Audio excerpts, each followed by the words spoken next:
เอาสีละบ้านเนี่ยปัญญาพีโอบูน่ะเนี่ยเนาะโมละปานปื้อละแว่น่ะอาสู้มือสามมือเนาะปื้อแว่พีอากอโพโอเลยโยกอได้เลยบัตรประจำตัวประชาชนเนี่ยเนาะนั่นไม่แหละโอหมอเนี่ยแหละเฮ็ดแหละจอเนี่ยอันเลอเจเนาะมีบ้านเนาะปากกันยอพีอาเกิดท่อเกิดไว้ได้เลยอาจจะซีเดสีบ้าปากกันยอเกิดท่อเนี่ยอาชีวิตมีคุณค่า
bagane a ovedane a chumuta seno mi bano oveda mu veda vine ateta mimine เชอพอทอเลออาวีทีเลออาวีทีเลออาวีทีเกิดจาก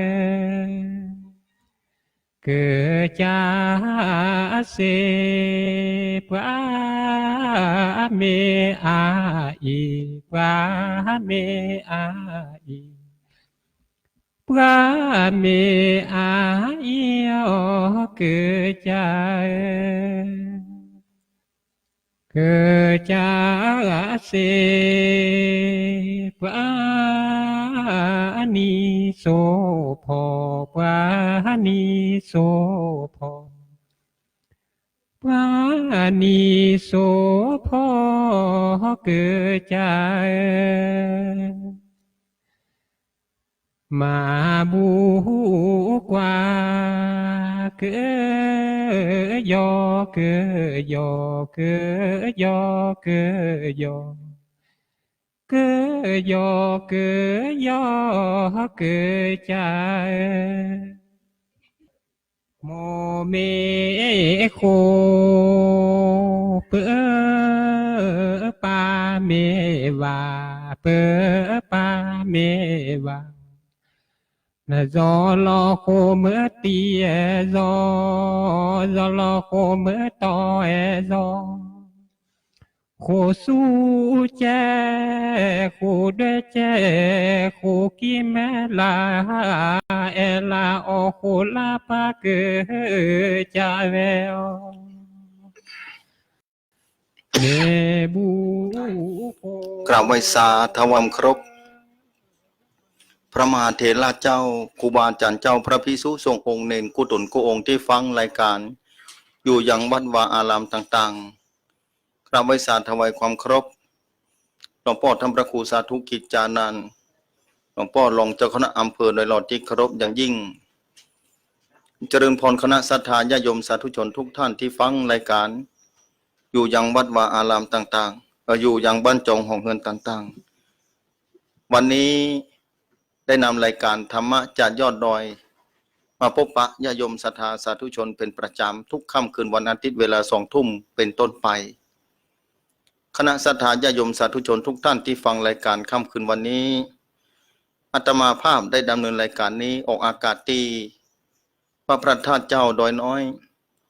คลื่นพุทธธรรมนำสู้เพื่อชาวประชา 91.0 ที่อำเภอดอยหล่อจังหวัดเชียงใหม่ ตมาภาพพระวรรณชัยชยานันโทวัดพุทธศรีคีรีตำบลบ้านแปะอำเภอจอมทองจังหวัดเชียงใหม่ได้นำรายการนี้มาพบปะญาติโยมศรัทธาเป็นประจำทุกค่ำคืนชีวิตเป็นของน้อยทุกชราและความตายลุกลานอยู่เงียบๆเวลาทุกวินาทีนั้นมีค่าสำหรับทุกคนที่เกิดมาในโลกนี้บุญบารมีนั้นอาจจะบัดเท่ากันสาธุชนทุกท่านที่ฟังรายการคงเข้าใจเป็นอย่างดีอาทิตย์หนึ่งได้มาพบปะกันครั้งหนึ่งมาพบปะกันตั้งสถานีวิทยุอันนี้ก็ต้องขอบคุณเจ้าของสถานีทุกสถานีที่ลิงก์สัญญาณไปขอต้อนรับคณะศรัทธาญาติโยมสาธุชนเข้าสู่รายการนี้จะทุกพื้นภูมิภาคตีคลื่นวิทยุนี้ไปถึงแล้วขอต้อนรับคณะศรัทธาญาติโยมสาธุชนที่ฟังจากออนไลน์เฟซบุ๊กไลน์ของสถานีของคลื่นสีขาวเพื่อชาวประชานะบางคนก็พิมพ์เข้าไปแล้วมารอฟังรายการนี้บางคนนึกว่าไม่ได้เข้ามาเตื้อเพราะว่าตามปกติธรรมดา2 ทุ่มแต่จะลีกเวลาไปพ้องเพราะจะได้ออกพร้อมกันนะคลื่นสถานีต่างๆต่างอำเภอเวียงป่าเป้าต่างจังหวัดพะเยาโดยค่ำคืนวันนี้มาพบปะญาติโยมศรัทธาท่ามกลางฝนตกลงมาเป็นบางพื้นที่ฝนตกลงมาแล้วหลายพื้นที่ได้รับความชุ่มฉ่ำแต่บางคนนั้นไม่ใช่ได้รับความชุ่มฉ่ำเพียงอย่างเดียวได้รับความ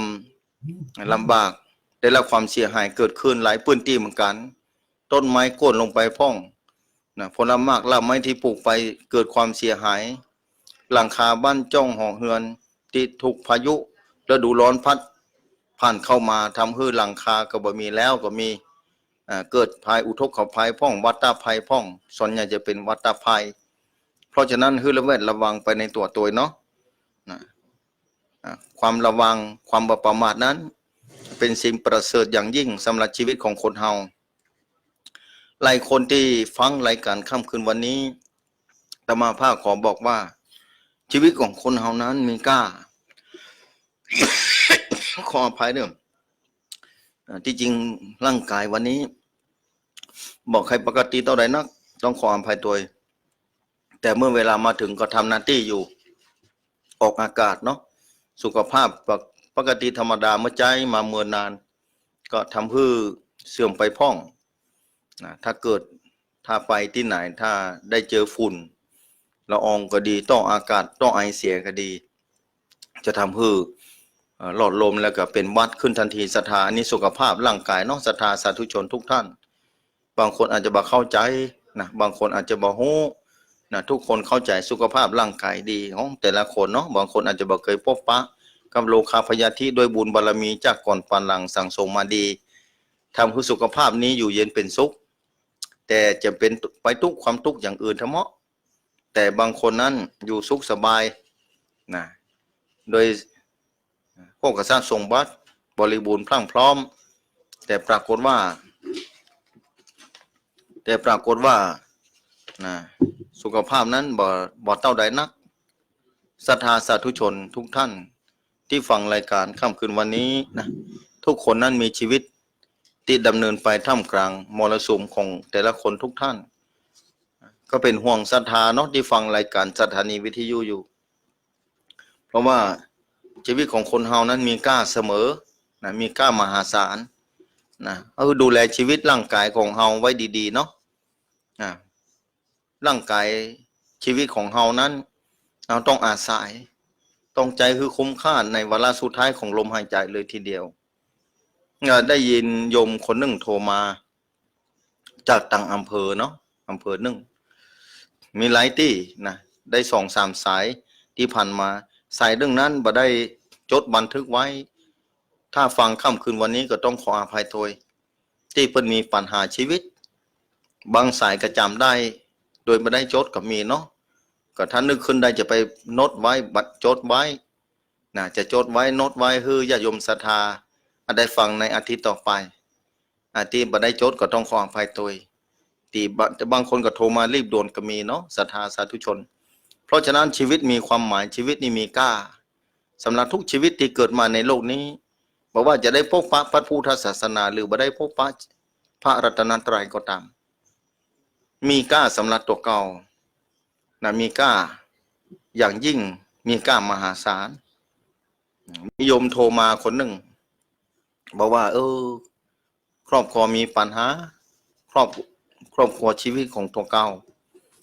มีปัญหามีความลำบากหลายๆเรื่องนะปัญหาที่ชีวิตของคนเฮาที่บ่ปานั้นคนเฮาเกิดมาในโลกนี้บ่มีปัญหาไม่เป็นไปบ่ได้หรอกจะได้ก็ตามจะอยู่3-4 คน5 คนอยู่คนเดียวก็ยังมีปัญหาจะโยมศรัทธาสาธุชนทุกท่านเจอบ่ฮื้อมีปัญหานะเป็นไปบ่ได้แต่ขอบอกว่าชีวิตน่ะมีค่าอย่าไปกึดทำลายชีวิตตัวเก่าเนอะศรัทธาสาธุชนทุกท่านแม้จะอายุนักแล้วก็ตามจะอายุ70 ปีก็ดี80-90ดูแลจนวันละสุดท้ายใจเหือนี้หือใดที่สุดแม้จะข้ามฟากไปฝั่งพ้นบ่ได้แต่เราพยายามใจหือดีที่สุดเท่าที่จะใจได้นะญาติโยมศรัทธาสาธุชนอาตมาหันใจทุกชีวิตนะทุกครอบครัวทุกสถานที่มีความทุกข์โดยกันทั้งนั้นเลยอาจจะนักน้อยอาจจะบ่เท่ากันศรัทธาสาธุชนเมื่อนักน้อยบ่เท่ากันนั้นสาธุชนทุกท่านที่มีปัญหาขึ้นมาพวกบางคนก็กึดบ่ออกมาจัดการเนาะแก้ไขปัญหาชีวิตบ่ได้บางคนลงเอยโดยจะทำร้ายชีวิตตัวเก่าภาษาบาลีกรรมพระพุทธเจ้าเพิ่นว่าอัตตวินิบาตทำร้ายตัวเก่าเพราะฉะนั้นอย่าไปทำแบบนั้นชีวิตของตัวเก่าชีวิตนี้มันมีค่าสาธุชนทุกท่านรักษาไว้จนถึงที่สุดแม้ว่าอายุจะปาเข้าไป70-80แล้วก็ตามจงดูแลไว้อย่าไปทำลายเพิ่นปัญหานั้นเกิดขึ้นมันจะบ่ใช่เหมือนกันบ่ใช่จะไปยึดเอาว่าคนนั้นเป็นที่พึ่งคนนี้เป็นที่พึ่งบ่ต้องไปยึดเอาหลักธรรมยึดเอาความดีเป็นที่พึ่งกันตัวเก่าที่เคยทำไว้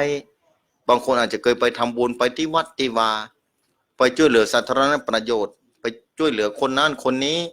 อันนั้นแหละมันมาคิดมานึกไว้ว่าเกิดมาจัดเฮาทำมันอย่างไว้พ้องเมื่อเฮามานึกจุดนี้ได้อันนั้นแหละจุดนั้นเป็นสิ่งที่มีค่าสำหรับตัวเก่าเป็นที่ยึดที่พึ่งบางครั้งเราต้องลอยเรืออยู่กลางทะเลอันใหญ่กว้างใหญ่ไพศาลพอทางใดก็บ่หันฝากฟังภูเขาเหล่ากาต้นไม้อยู่กลางทะเลเวิ้งว้างนะแต่เหือนั้นมีความหมายเหมือนกับว่าร่างกายเฮานี้แหละเปรียบเสมือนเหือศรัทธาสาธุชนทุกท่านเฮาต้องอาศัยคือดีใจคือถูกใจคือเป็นนะใจคือถูกใจคือเป็นญาติโยมศรัทธาสาธุชนอายุจะนักจะน้อยบ่จำเป็นบ่สำคัญหรอกว่าจะน้อยจะนักบางคนอายุน้อยเดียวนะ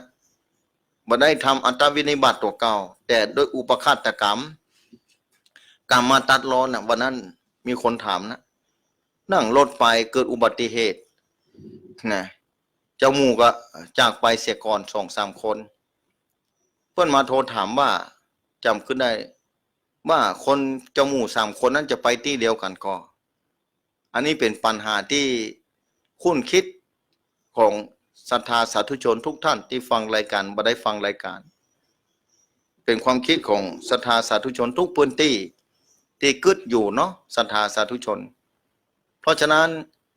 อันจะไปที่เดียวกันหรือบ่ไปที่เดียวกันนั้นสุดแต่จิตดวงสุดท้ายชวนาจิตดวงสุดท้ายที่กึดแม้ว่าจะเกิด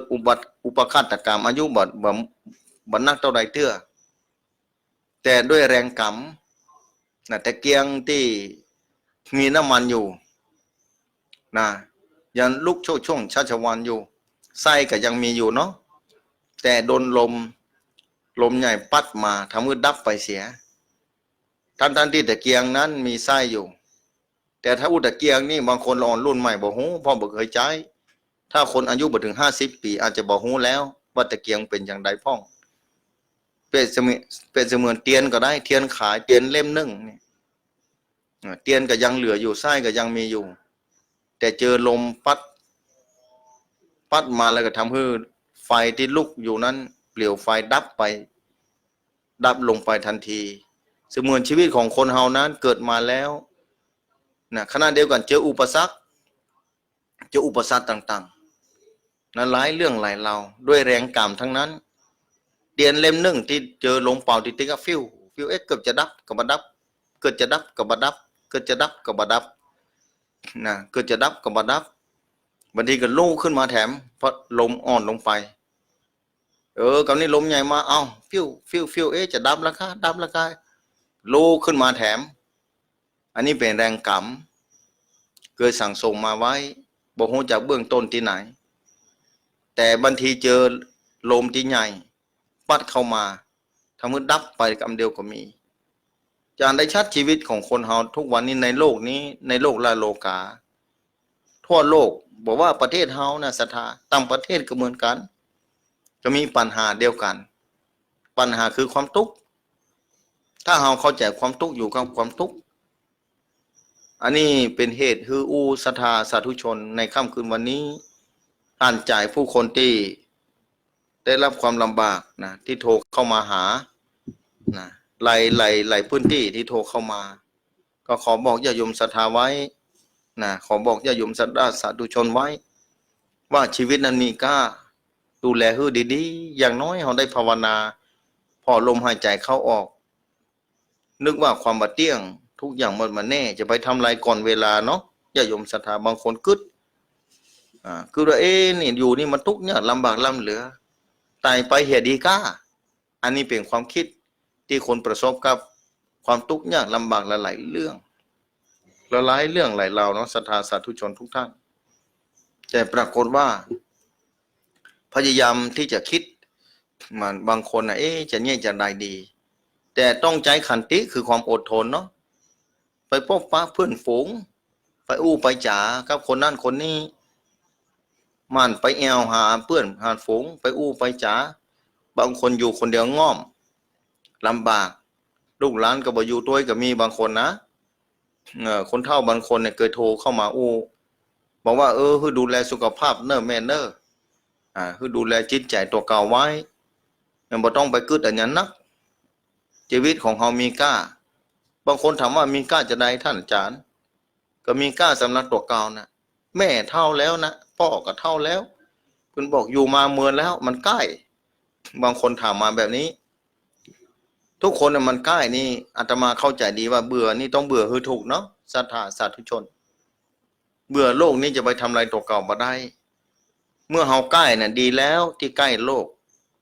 แต่จะไปใกล้ตัวเก่าถ้าใกล้โลกเนี่ยมันดีมากๆใกล้คนนั้นใกล้คนนี้จะมันเตอะแต่จะไปใกล้ตัวเก่าจะไปไหนตัวเก่าเพราะตัวเก่านี่เราอาศัยมาเมื่อจะไปทำลายเปิ้นหยัง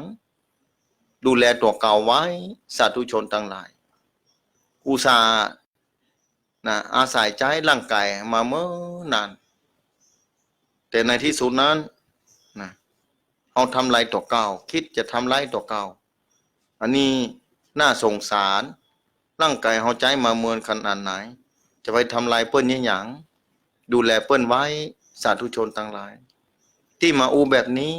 สาธุชนคงเข้าใจถึงวันนี้ปัญหาวิถีชีวิตนี่เกิดขึ้นหลายพื้นที่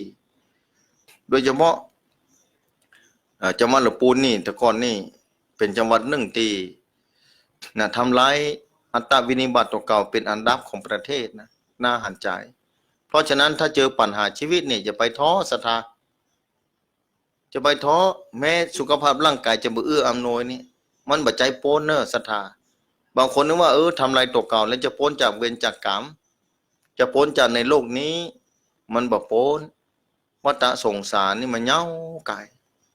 น่าหันใจตัวเก่าแต่บ่เตือนน่าสงสารเนาะน่าสงสารตัวเก่าที่ต้องเวียนว่ายตายเกิดอยู่เมื่อเฮาปะเส้นต่างดีแล้วพระพุทธศาสนาพระรัตนตรัยพระพุทธองค์นั้นได้ชี้ได้บอกได้แนะได้ส่องเส้นต่างฮื้อไปต่างหน้าเส้นต่างที่พระพุทธองค์ได้ตรัสไว้มีอยู่นั่นคือทำความคิดให้ถูกต้องตามมรรคมีองค์8สัมมาทิฏฐินี่เป็นเบื้องต้นศรัทธาสาธุชนทุกท่านทำความคิดหันเบื้องต้นเนี่ยเมื่อเราทำความคิดให้มันถูกต้องดีงามแล้ว ทำความคิดถูกจะได้ต้องคิดว่าอันยันถูกอันนี้ถูกอันนี้ผิดรู้ว่าสิ่งนี้ถูกต้องสิ่งนี้ผิดสิ่งนี้ดีงามสิ่งนี้บ่ดีงามบ่ควรประพฤติบ่ควรกระทำไปด้วยกายวาจาใจที่บ่ถูกต้องนะถ้าเราทำแบบนี้เราจะได้อยู่ได้เหมือนกับว่าดูแลความเป็นไปของชีวิตที่ถูกต้องดีงามแล้วเจอเส้นทางที่ถูกต้องแล้วอันนั้นเลยคือสัมมาทิฏฐิทำความคิดอ่านความคิดเห็นคือถูกต้องดีงามอย่างกระดุมเนี่ยกระดุมเสื้อเม็ดแรกถ้าว่านะใส่เข้าไปผิดเนี่ยเม็ดต่อไปก็ผิดหมดเลยกระดุมเม็ดแรกถ้าใส่ถูกแต่ละเม็ดต่อไปก็ถูกหมดศรัทธาสาธุชนทุกท่านถูกหมดเลยเนอศรัทธาเพราะฉะนั้นขอบอกญาติโยมศรัทธาไว้สาธุชนทุกท่านที่ฟังรายการอยู่คือทำความคิดความอ่านคือถูกต้องเพราะว่าจะอยู่ในสถานะไหนก็ตามจะอยู่ในสภาพใดก็ตามจะอายุนักอายุน้อยบ่ใจเกี่ยวที่ความคิดความอ่านของเฮานั้นว่าถูกต้องดีงามแล้วหรือยังบางคนบอกว่าอายุนักแล้วใกล้เตเนออยู่บ่ไหวแล้วนี่ถ้าคนเฒ่าคนแก่นี่เพิ่นอยู่คือเป็นจุ่มเย็นเป็นสุขคือลูกหลานได้สร้างบารมีเนาะได้อุปถัมภ์กำจูมีคนหนึ่งโทรถามมาว่าแม่อยู่คนเดียวบ่มีฝ่ายอยู่ตัวแม้จะอยู่หลายคนลูกหลานจะอยู่ตัวก็ตามบ่ได้อยู่ตัวก็ตามยังมีกล้าอยู่ดีชีวิตของเฮาพยายามนะดูแลจิตใจความคิดของตัวเก่าจะไปคิดทำร้ายตัวเก่าเด็ดขาดหลายที่โทรเข้ามาเนาะโดยเฉพาะในเขตนะจังหวัดภาคเหนือนี่จังหวัดลำพูนนี่แหละที่เป็นติดอันดับหนึ่งของประเทศไทยเลยทีเดียวหลายปีที่ผ่านมาแต่ตอนนี้นั้นบ่ฮู้ว่าที่ไหนพ้องบางคนแก้ปัญหาชีวิตบ่ได้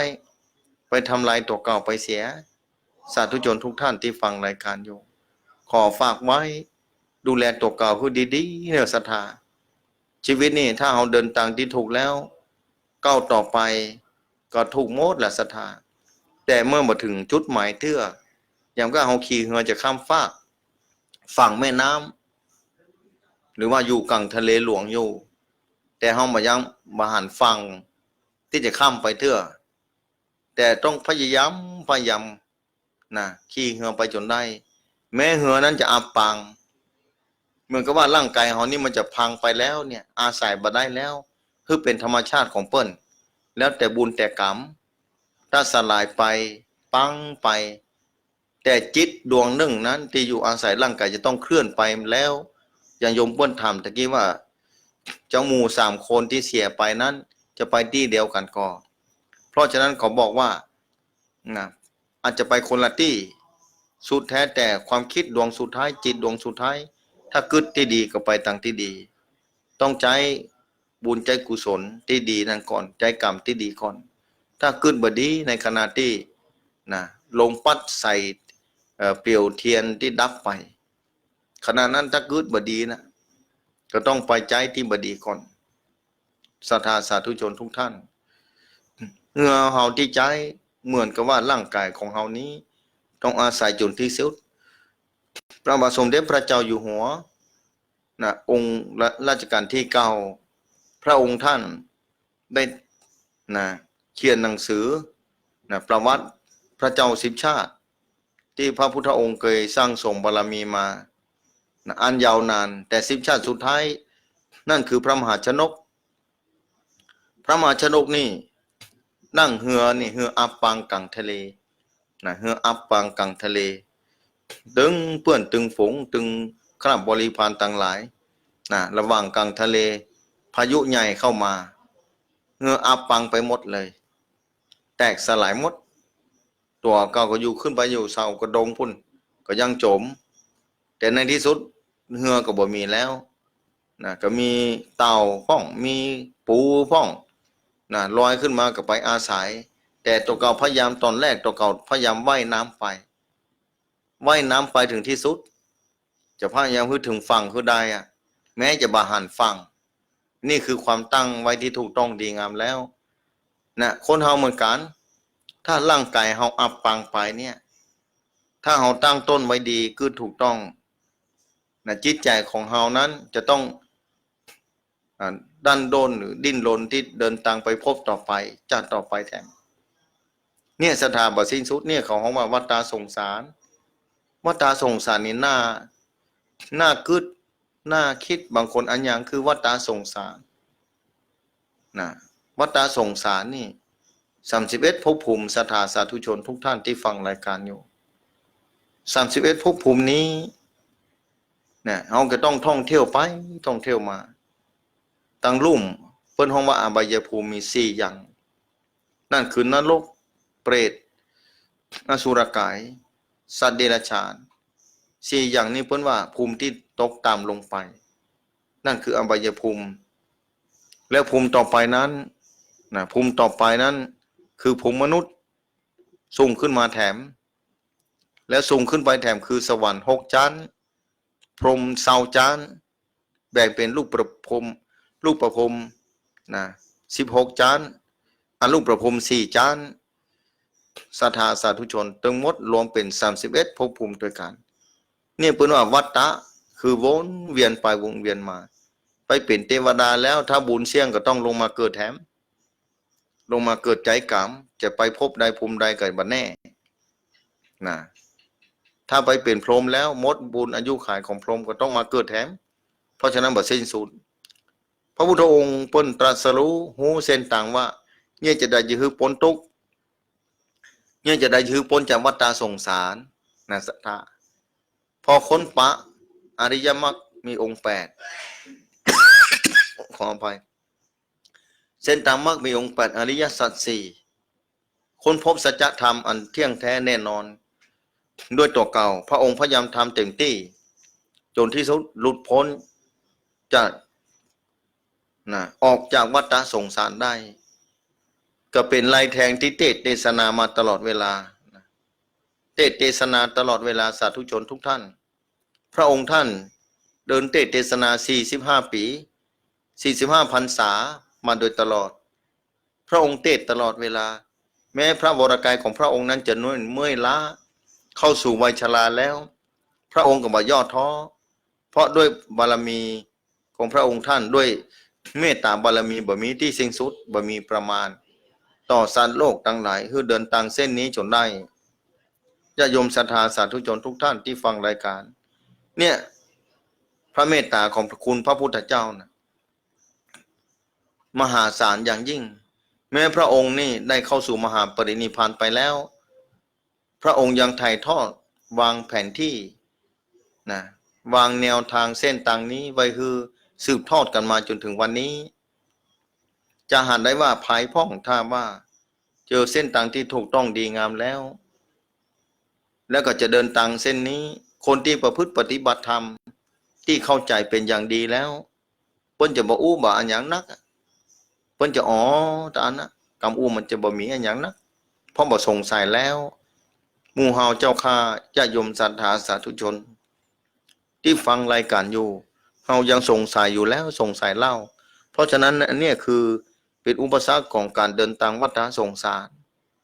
เพราะฉะนั้นพยายามนะดูแลจิตใจของตัวเก่าให้ดีอย่าไปคิดว่าร่างกายนี้บ่มีค่าร่างกายนี้คือเหือนะจะต้องขี่จนวาระสุดท้ายเหมือนกับพระมหาชนกที่ขี่เหือในกลางทะเลแม้เหืออาบปางไปแล้วก็พยายามว่ายน้ำจนถึงที่สุดนะจนถึงที่สุดเทวดาตนหนึ่ง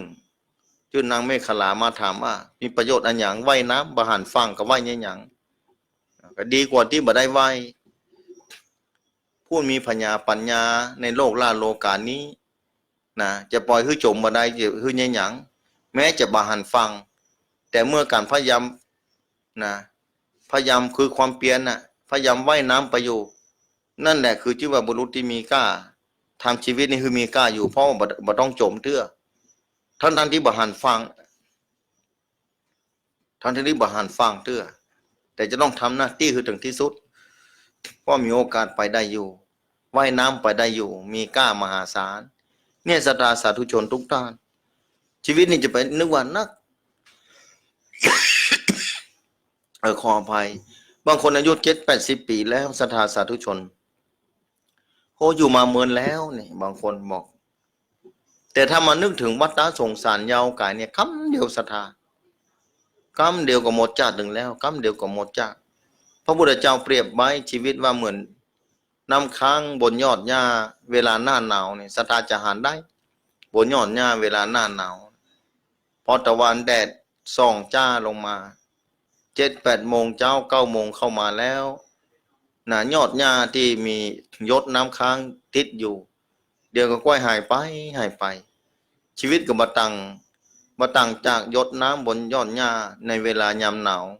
ฤดูหนาวที่มาเยือนศรัทธาจะหารได้ชัดชีวิตเฮาเหมือนกันจะไปนึกว่าอยู่เหงากายเพราะฉะนั้นจะไปประมาทชีวิตบัดได้อยู่เหงากายศรัทธากรรมเดียวก็เสี่ยงแล้วหมดไปวันเดียวก็หมดแล้ววันเดียวก็หมดแล้วจะอยู่ไปแค่กี่ปีบางคนก็บ่ฟังเฝ้าสร้างความดีแม้อยู่บ่ได้ก็ทำความดีได้อยู่ที่บ้าน ทำความดีได้โดยนั่งพิจารณาว่าร่างกายบ่เที่ยงซ้ำดีพอลมหายใจเข้าออกของตัวเก่าลมนี่ก็บ่เที่ยงแล้วเข้าแล้วถ้ามันบ่ออกก็จะตายละถ้าออกมาแล้วถ้าบ่เข้าไปก็ตายอันนี้การพิจารณาแบบนี้เป็นการพิจารณาที่ประเสริฐนักปราชญ์เปิ้นยกย่องว่าเป็นความคิดที่บ่สูญเสียเป็นความคิดที่มีค่าเวลานั่งเวลานอนเวลายืนเวลาเตียวคือมันนึกแบบนี้เวลานึกแบบนี้จะดีครับตัวเก่ามหาศาลสาธุชนทุกท่านที่ฟังรายการขอฝากไว้เมื่อมาพบปะกันในยามค่ำคืนราตรีที่ค่ำลงแบบนี้หลายคนจะต้องพักผ่อนแล้วหลายคนก็เปิดวิทยุรับฟังทางสถานีวิทยุต่างๆเพราะฉะนั้นเจ้าของสถานีเองก็ได้บุญบ่น้อยทำท่านผู้ฟังต่างหลาย อยู่หลายพื้นที่ท่านผู้ฟังอยู่หลายพื้นที่หลายสถานที่ต่างๆหลายพื้นที่ที่รับฟังสถานีวิทยุอยู่ทำให้มีกล้าสำหรับคนที่ฟังครูบาอาจารย์แต่ละตนแต่ละองค์ออกมาออกมาจากออกมาเทศมาสนทนาธรรมคนที่ง่อมคนที่เอาวิทยุเป็นที่เปิ้งอย่างโดยเฉพาะคนเฒ่าคนแก่เพิ่นอยู่คนเดียวมันเตื้อลูกเต้าหลานเหลนต้องออกไปทำงานไปอยู่ต่างอื่นต่างกายที่อื่นบางทีบ่ฮู้จะกึดบ่ฮู้จะว่าอย่างใดบ่ฮู้จะอู้กับไผก็เอาวิทยุมันเป็นที่เปิ้งมาเป็นที่ฟังเป็นกู้เป็นกิมฟังไปเมื่อฟังไปแล้วก็กึดไปตัวครูบาอาจารย์ตนนั้นอู้เรื่องนี้ครูบาอาจารย์ตนนั้นก็ว่าแบบนี้ตนนั้นก็มาเทศมรดกธรรมกรรมเมืองฟังนิทานไปก็คือเกิดปัญญาตนนั้นก็มาอู้จ๋าเรื่องประเพณีวัฒนธรรมพ่องคนที่ผ่านมายาวนานก็ได้กึดว่าอันไหนดีอันไหนดีตนนั้นมาอู้เรื่องวิถีชีวิตมาอู้ถึงเรื่องความทุกข์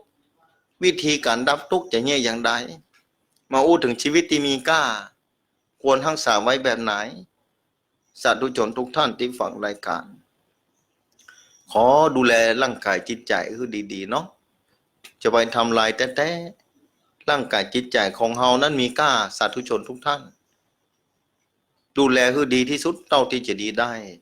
ในขณะเดียวกันที่เฮาดำเนินชีวิตอยู่นั้นทุกชีวิตนั้นมีอุปสรรคแน่นอนพระเจ้าจะมีความสุขและสมหวังทุกอย่างพระเจ้าจะสมหวังไปกู้อย่างพระเจ้าบางคนนึกว่าเกิดมาชาตินี้ต้องสมหวังเกิดมาชาตินี้จะต้องแย่ใดทำได้กู้อย่างเพิ่นทำได้เขาต้องทำได้รหัสกรรมของคนเฮาบ่เหมือนกันจากก่อนที่สร้างมาแล้วมาปัจจุบันนี้ชาตินี้แถมสร้างมาบ่เหมือนกันสร้างมาบ่เหมือนกันเมื่อสร้างมาบ่เหมือนกันสาธุชนทุกท่าน จะฮึออกมาเหมือนกันนั้นเป็นไปบ่ได้บางคนปลูกมะม่วงไว้บางคนปลูกมะหนุนไว้บางคนปลูกมะโอไว้บางคนปลูกมะพร้างหน่วยมันกระต่างกัน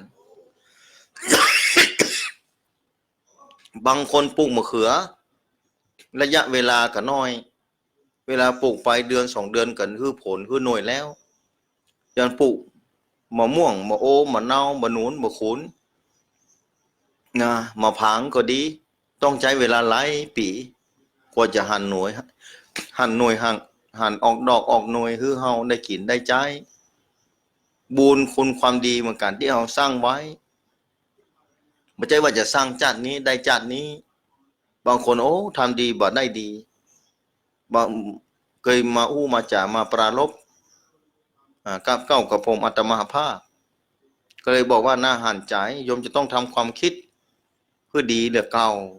อันนั้นเป็นความคิดที่มันนี่แล้วท่านอาจารย์คนที่ทำดีได้บดีก็มีคนที่ทำบดีได้ดีไม่ไม่ความว่าอย่างไรอันนี้กรรมเก่าเฮาพอบาหาร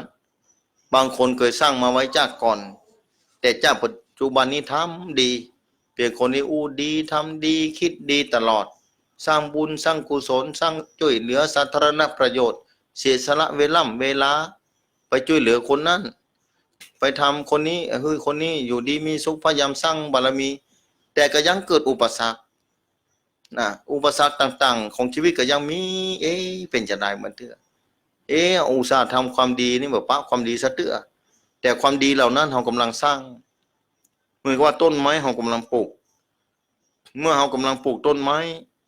เราจะมาหันหน่วยเพิ่นเตื้อบางคนเนี่ยที่เพิ่นทำชั่วแต่เป็นจะได้เพิ่นอยู่ดีมีสุขเพิ่นรวยออกเป็นจะได้เพิ่นอยู่มีเงินมีคำร่ำรวยเป็นสกุลเศรษฐีขึ้นมาโลกนี้บ่สมดุลกับบ่ยุติธรรมกะมีคนมาถามนักโลกนี้ยุติธรรมทุกคนยุติธรรมกรรมนี้ยุติธรรมกับทุกคนเสมอบางคนที่ทำบ่ถูกบ่ต้องทำบ่ดีบ่งามเป็นจะได้ดีอยู่ชาติก่อนเฮาบ่ฮู้อันนี้เพิ่นสร้างมาไว้ดีแล้วแต่มาส่งผลชาตินี้ทำคือชาตินี้เพิ่นทำบ่ดีแต่เพิ่นยังได้ดีเพราะว่า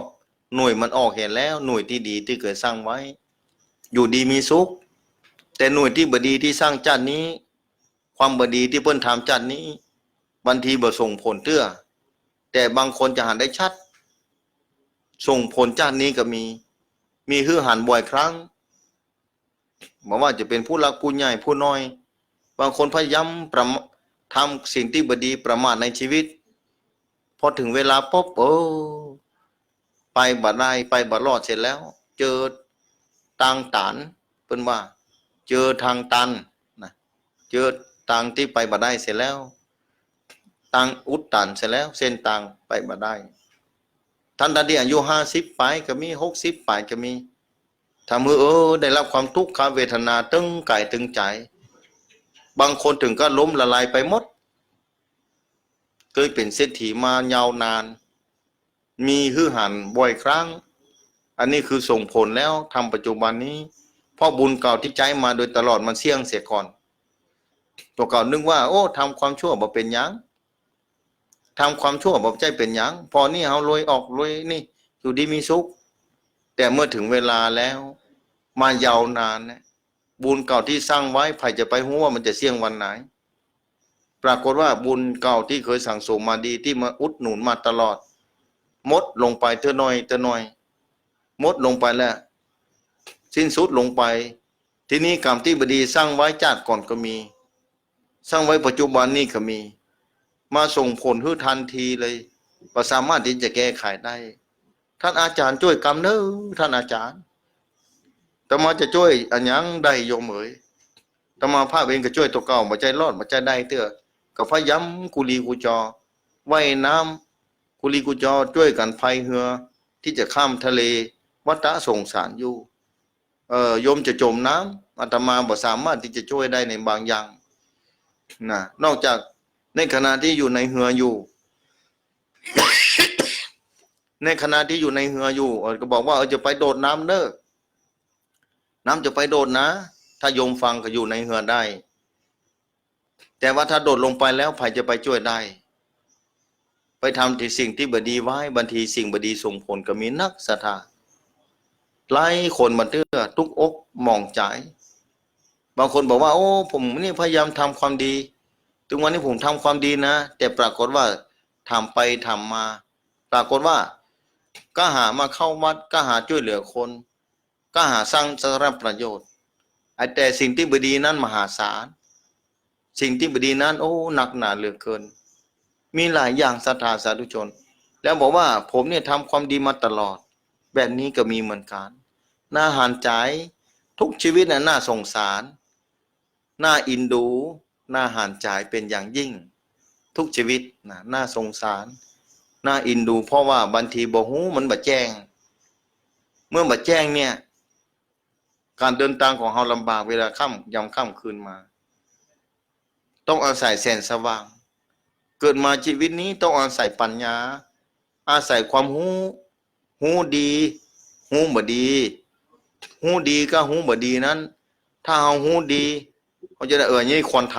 ำถ้าหูว่าอันนี้บ่ดีแต่เฮาบ่ควรจะทำนี่ปัญญาสติปัญญาจะกำกับไว้เมื่อเฮาหูว่าอันอย่างดีอันอย่างบ่ดีคนที่มีปัญญาคนที่มีบุญมาแล้วย่อมทำแต่สิ่งที่ดีพยายามหลีกเว้นสิ่งที่บ่ดี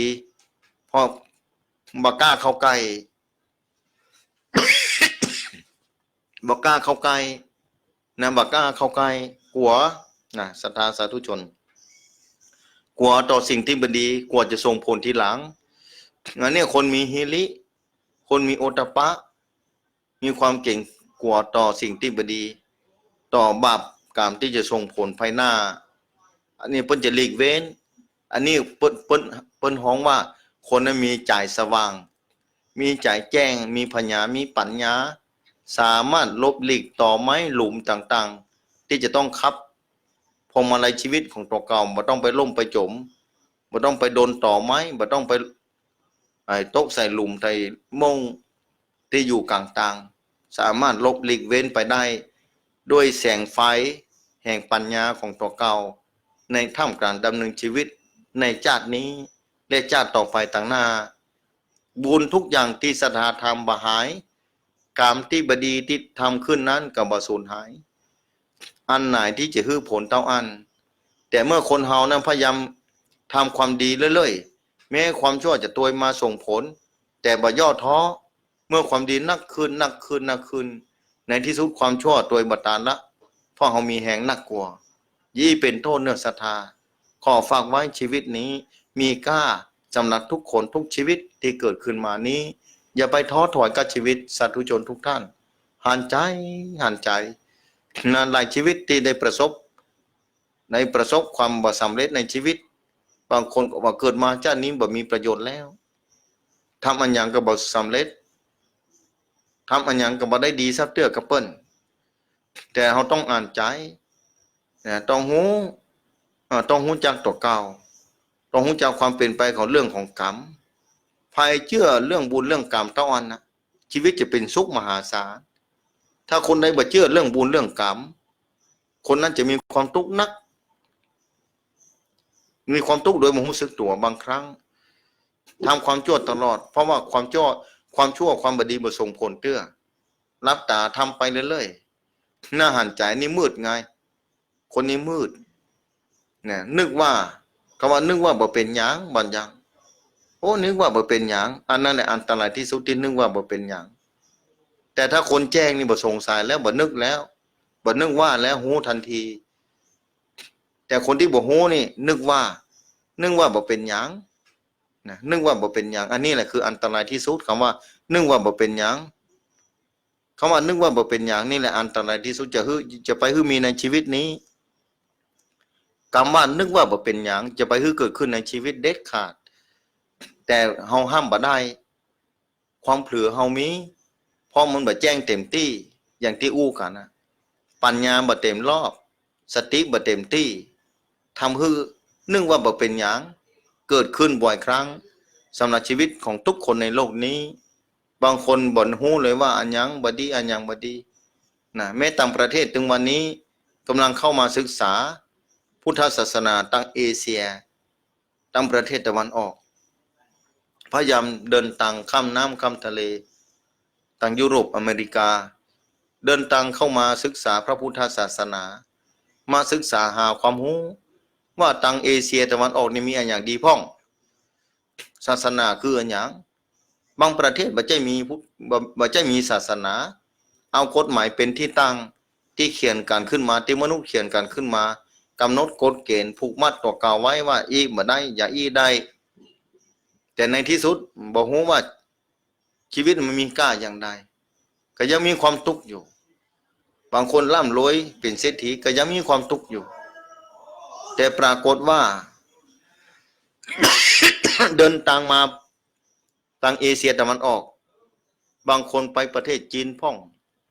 ไปประเทศญี่ปุ่นพ่องไปเวียดนามประเทศลาวพม่าบางคนเดินทางมาศรีลังกาอินเดียบางคนเดินทางมาที่ประเทศไทยมาศึกษาหาความรู้ว่าประเทศไทยเปิ้นดำเนินวิถีชีวิตอยู่กันอย่างใดเมืองไทยนี้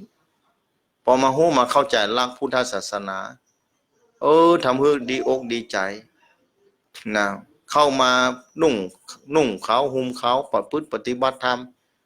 มาฮู้จังแล้วบัดละบัดสวะบัดวางแล้วยึดเอาเป็นที่พึ่งยึดเอาเป็นที่จ้างยึดเอาเป็นตังเตียวยึดเอาเป็นสรณะคือกับตัวเก่าเพราะปะของดีมีค่าแล้วเฮาต่างหากที่อยู่ในประเทศไทยเจอหลักธรรมพระพุทธศาสนาเมื่อบ่ได้ศึกษาบางคนบ่ได้สนใจ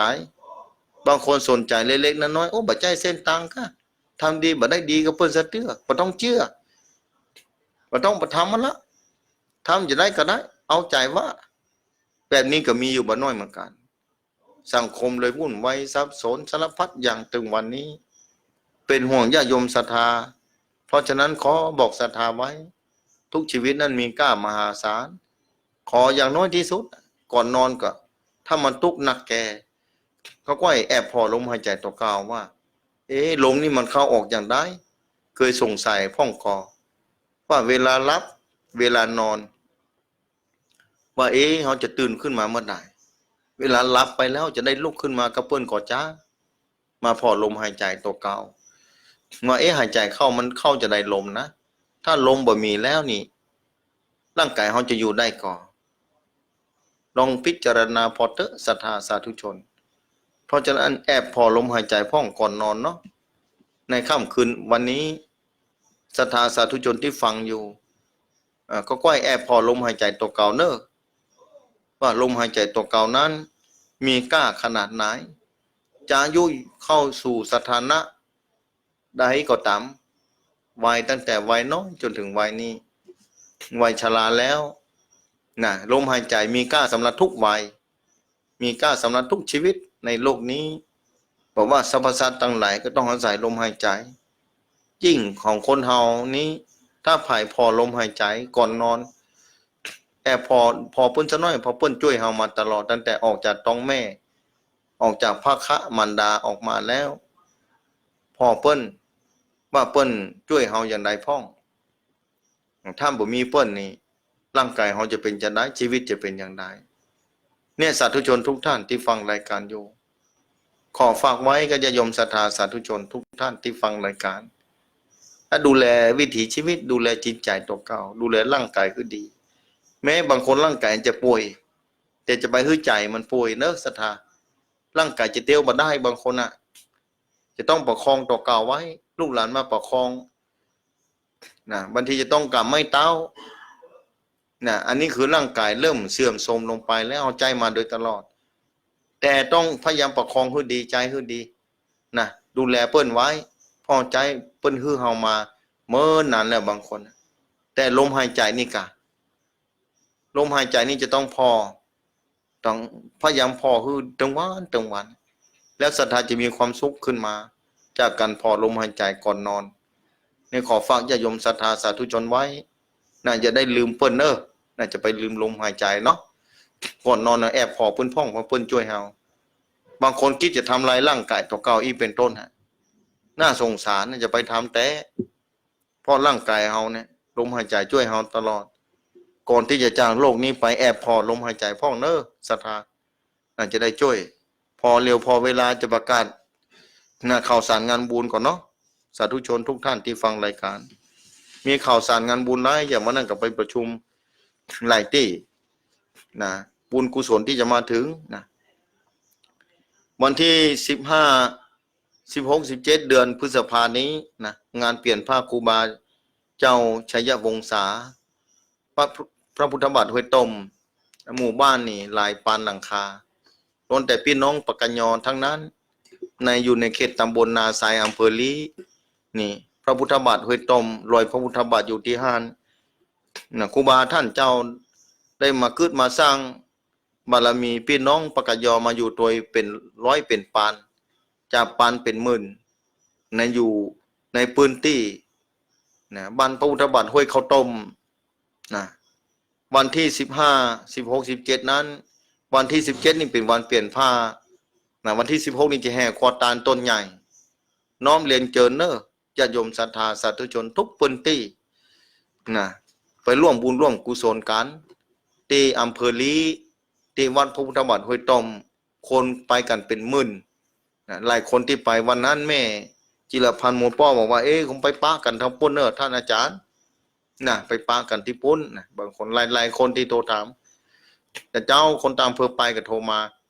ว่าจะไปที่อำเภอลีก่อนไปอำเภอลีอาตมาคงจะไปวันที่17นะวันเปลี่ยนผ้าเพิ่นนิมนต์เป็นทรงพิธีคู่ปีนะบันเตื้อก็บ่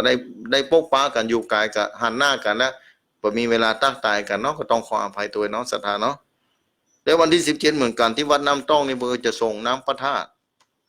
ตำบลบ้านหลวงอำเภอจอมตองนี่เนาะอันนี้ศรัทธาใกล้ไกลแต่มีโอกาสมีเวลาน้อมเรียนเจิญเนอไปร่วมส่งน้ำพระธาตุด้วยวันที่18นั้นงานฉลองกุฏิสงฆ์วัดตุ้งบ้านตำบลป่าปูอำเภอบ้านห้องจังหวัดลำพูนโดยมีหลวงพ่อครูบาบุญปันท่านพระครูวิวิทย์ธรรมธาดารองเจ้าคณะอำเภอบ้านห้องเจ้าอาวาสวัดตุ้งบ้านอันนี้คือสร้างองค์หลวงที่ยิ่งใหญ่องค์เก่าของครูบาเจ้าแก้วอุบาลีนั้นยังอยู่สมัยโบราณมาแล้วยังอนุรักษ์ไว้เหมือนเดิมบ่ได้ลื้อบ่ได้ถอนสมัยครูบาเจ้าเป็นอยู่นั้นหลังจากนั้นครูบาเจ้าไปคือสร้างวัดห้วยแทงแถมไปช่วยเหลือศรัทธาทั้งปวงบ่มีวัดบ่มีวา วันที่17 18 19เนาะจะมีการทำบุญฉลองปล่อยหลวงเพิ่นว่ามีงานสารพัดมีมรสพต่างๆน้อมเรียนเจิญเนอญาติโยมศรัทธาไปร่วมทำบุญกับหลวงพ่อครูบาเจ้าบุญปันท่านพระครูวิวิทย์ธรรมธาดารองเจ้าคณะอำเภอบ้านห้องเจ้าอาวาสวัดตรงม่านวันที่19งานปล่อยหลวงวัดดอยตุโขมีท่านพระอาจารย์รุ่งโรจน์วัดดอยตุโขตำบลน้ำบ่อหลวงอำเภอสัมปัตตองคณะศรัทธาญาติโยมสาธุชนก็คงรู้จักท่านออกมาเทศน์ตั้งสถานีวิทยุเป็นมรดกธรรมกำเมืองน้อมเรียนเจิญเนอศรัทธาสาธุชนวันที่26ที่จะมาถึงนี้เดือนพฤษภาคมนี้เนองานสืบชะตาใส่น้ำพื้นดินเพื่อพื้นป่าของดอยอินทนนท์เมื่อวันที่11ที่ผ่านมาคณะสงฆ์คลื่นสีขาวคณะสงฆ์อำเภอจอมตองคณะสงฆ์อำเภอดอยหล่อคณะสงฆ์อำเภอแม่แจ่มคณะสงฆ์อำเภอแม่วางพร้อมกับเจ้าหน้าที่ทุกภาคส่วนมีในอำเภอดอยหล่ออำเภอจอมตองอำเภอแม่แจ่มอำเภอแม่วางไปร่วมประชุมกันที่หอประชุมดอยอินทนนท์ที่บนดอยอินทนนท์ปุ้นโดยมีหัวหน้าอุทยานดอยอินทนนท์ได้กราบอาราธนาพระภิกษุสงฆ์ไปร่วมปรึกษาหารือกันที่2 ปีก่อนที่ผ่านไปคือปี2559ได้มีการสืบชะตาแม่น้ำขุนน้ำแม่กลางพอทอดขึ้นไปขุนน้ำอยู่ที่ดอยอินทนนท์เหมือนเดียวกันวันที่26นี่น้ำแม่ปานนี่จะทอดขุนห้วยขึ้นไปสู่ โดยอินทนนท์วันนั้นได้มีหลวงพ่อท่านพระครูมงคลวิสิทธิ์เจ้าคณะอำเภอแม่แจ่มกับเจ้าคณะตำบลเจ้าอาวาสเลขาเจ้าคณะต่างๆไปร่วมประชุมกันที่โดยอินทนนท์คณะสงฆ์ อำเภอจอมทองก็ขึ้นไปไหล่ตนอาตมาภาพเองก็อยู่ในเขตอำเภอจอมทองนั่นไปอู้จ๋าปรึกษาหารือการที่จะสืบชะตาในวันที่26นั้นน่าจะทำที่ห้วยไซเขานะไปตังกิวแม่ปานปุ้นนะ ในงานนั้นจะมีการไปหลายหมู่บ้านทุก4อำเภอนี่จะไปกันนะจะไปสืบชะตาเพื่ออนุรักษ์นะอนุรักษ์ผืนน้ำที่มีก้าสำหรับทุกอำเภอที่ได้อยู่ในเขตโดยอินทนนท์อุทยานโดยอินทนนท์นี้มีก้าโดยอินทนนท์นี่เป็นโดยที่มีก้าสำหรับประเทศไทยมีชื่อเสียงไปทั่วโลกเพราะว่าสูงที่สุดในประเทศไทยมีจุดเดียวในโลกนี้ของประเทศไทยมีจุดเดียวเนาะแต่เป็นที่รู้จักของคนทั่วโลกแต่ละประเทศจะมีที่สูงสุดของเปิ้นอย่างประเทศไทยที่โดยอินทนนท์อยู่ในเขตอำเภอจอมทองและอำเภอแม่แจ่มอำเภอดอยหล่อและอำเภอแม่วางเพราะฉะนั้นญาติโยมศรัทธาสาธุชนเวลาไปนั้นขึ้นน้ำไปตัวเนอะน้ำที่ศักดิ์สิทธิ์ในขุนห้วยก็ดีที่คำว่าศักดิ์สิทธิ์ที่สุดไปใส่รวมกันในโอ่งในบอกน้ำลิ้นน้ำที่จะไหลลงไปที่แม่ปานน่ะดินที่ไหนพ่องที่ศักดิ์สิทธิ์เอาดินไปร่วมกันมีปี59นั้นเพิ่นออกข่าวทางโทรทัศน์นะทางสื่อด้วยเนอะนะเมื่อปี59ปีนี้ก็จะยิ่งใหญ่เหลือเก่าคนก็จะไปกันนักนี่จะมีการแสดงประเพณีวัฒนธรรมของโรงเรียนต่างๆในโรงเรียนของอำเภอแม่แจ่มนะศูนย์วัฒนธรรมอำเภอแม่แจ่มก็มาจะช่วยกันผู้อำนวยการโรงเรียนหลายโรงเรียนวันนั้นก็มาพวกกำนันก็มากำนันตำบลช่างเครื่องได้มาอู้มาจากกันในวันนั้นเพราะฉะนั้นในเขตอำเภอจอมทองอำเภอแม่แจ่มและก็อำเภอดอยหล่ออำเภอดอยหล่อนั้นนะท่านในอำเภอวันนั้นท่านก็ไปแต่อู้จ๋าว่าจะจักจวนคณะศรัทธาที่อยู่ในเขตอุทยานคงจะเป็นตำบลสันติสุขหรือว่าตำบลยางคามตำพุนเนาะที่ติดต่อกับโดยอินทนนท์ นะจะได้น้อมเรียนเจิญนะคณะศรัทธาทุกอำเภอวันนั้นตั้งอำเภอคณะสงฆ์อำเภอป่าสังกับไปมีท่านพระครูสถิตสารคุณวัดหนองผาขาวท่านพระมหาประสิทธิ์พินันโทธรรมพินันโทที่วัดจังกามท่านก็ได้ขึ้นไปประชุมร่วมกันตัวก็คิดว่าวันนั้นจะได้ปาญาติโยมศรัทธาไปพอเนาะตั้งอำเภอแม่แจ่มจะเป็นเจ้าภาพปีนี้ว่าจะได้จัดกันสืบชะตานี้ยิ่งใหญ่เหลือเก่าขนาดไหนพี่น้องน้อมเรียนเจอเนื้อคณะศรัทธาอำเภอแม่แจ่มพ่ออุ้ยแม่อุ้ยโดยเฉพาะแม่อุ้ยทุกคนแม่บ้านที่ใส่ผ้าสิ้นติ่นจกเป็นการแสดงออกซึ่งประเพณีวัฒนธรรมจะได้รู้ชัดเจนว่านี่เป็นคณะศรัทธาแม่แจ่มเนอะชุดนี้ของอำเภอแม่แจ่มเปิ้นลูกแม่แจ่มมาเนอะมาร่วมงานนี้ก็เป็นของอำเภอแม่แจ่มเวลาเขาแสดงออกนี่เขารักษาไว้นะรักษาเอกลักษณ์ประเพณีวัฒนธรรมในการแต่งกายผ้าสิ้นติ่นจกอันนี้เป็นต้นน้อมเรียนเจอเนอศรัทธาสาธุชนนะไปร่วมกันเนอยิ่งใหญ่เนอเขานี่นะศรัทธาหลายอำเภอเนี่ย4อำเภอจะไปร่วมกันนะสถานที่จอดรถวันนั้นพ่อกำนันพ่องเจ้าหน้าที่ที่เกี่ยวข้องนะเจ้าหน้าที่ทหารอากาศ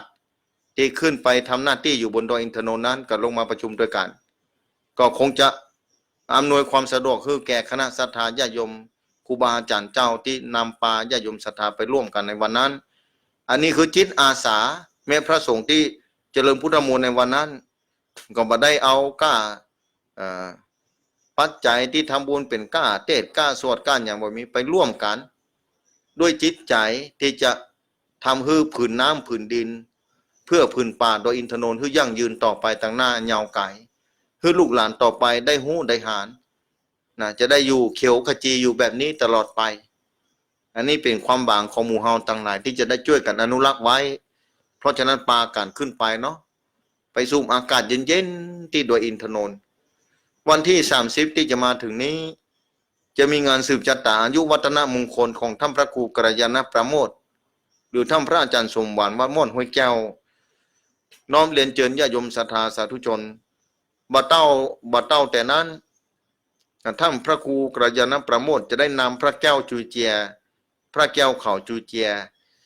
องค์หนึ่งที่สร้างไว้มาเมื่อนั้นพันพุทธาภิเษกเป็นที่เรียบร้อยหลายปี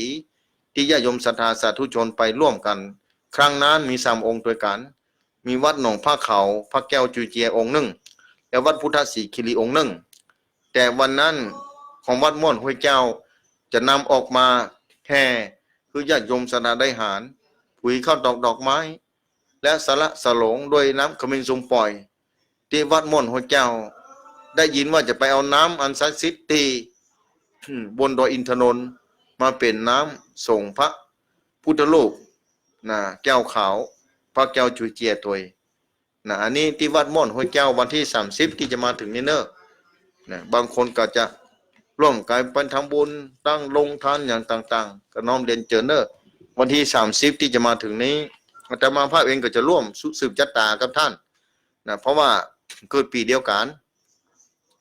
เกิดปีเดียวกันเนาะแล้วกู้ปีนี้มาร่วมเพราะว่าดำบนดอยบ่พร้อมเตื้อ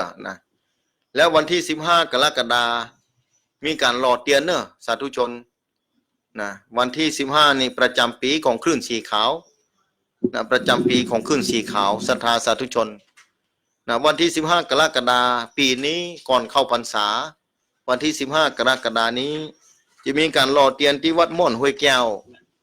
วัดม่อนห้วยแก้วจะมีการหล่อเตียนคนจะมากันนักจะมากันหลายนำแผ่นเตียนนั้นมาร่วมกันบางคนอาจจะฝากไว้ที่วัดปัดตังเจริญกาที่วัดพระธาตุดอยน้อยฝากครูบาอาจารย์มาก็ได้มาหล่อเตียนที่นี่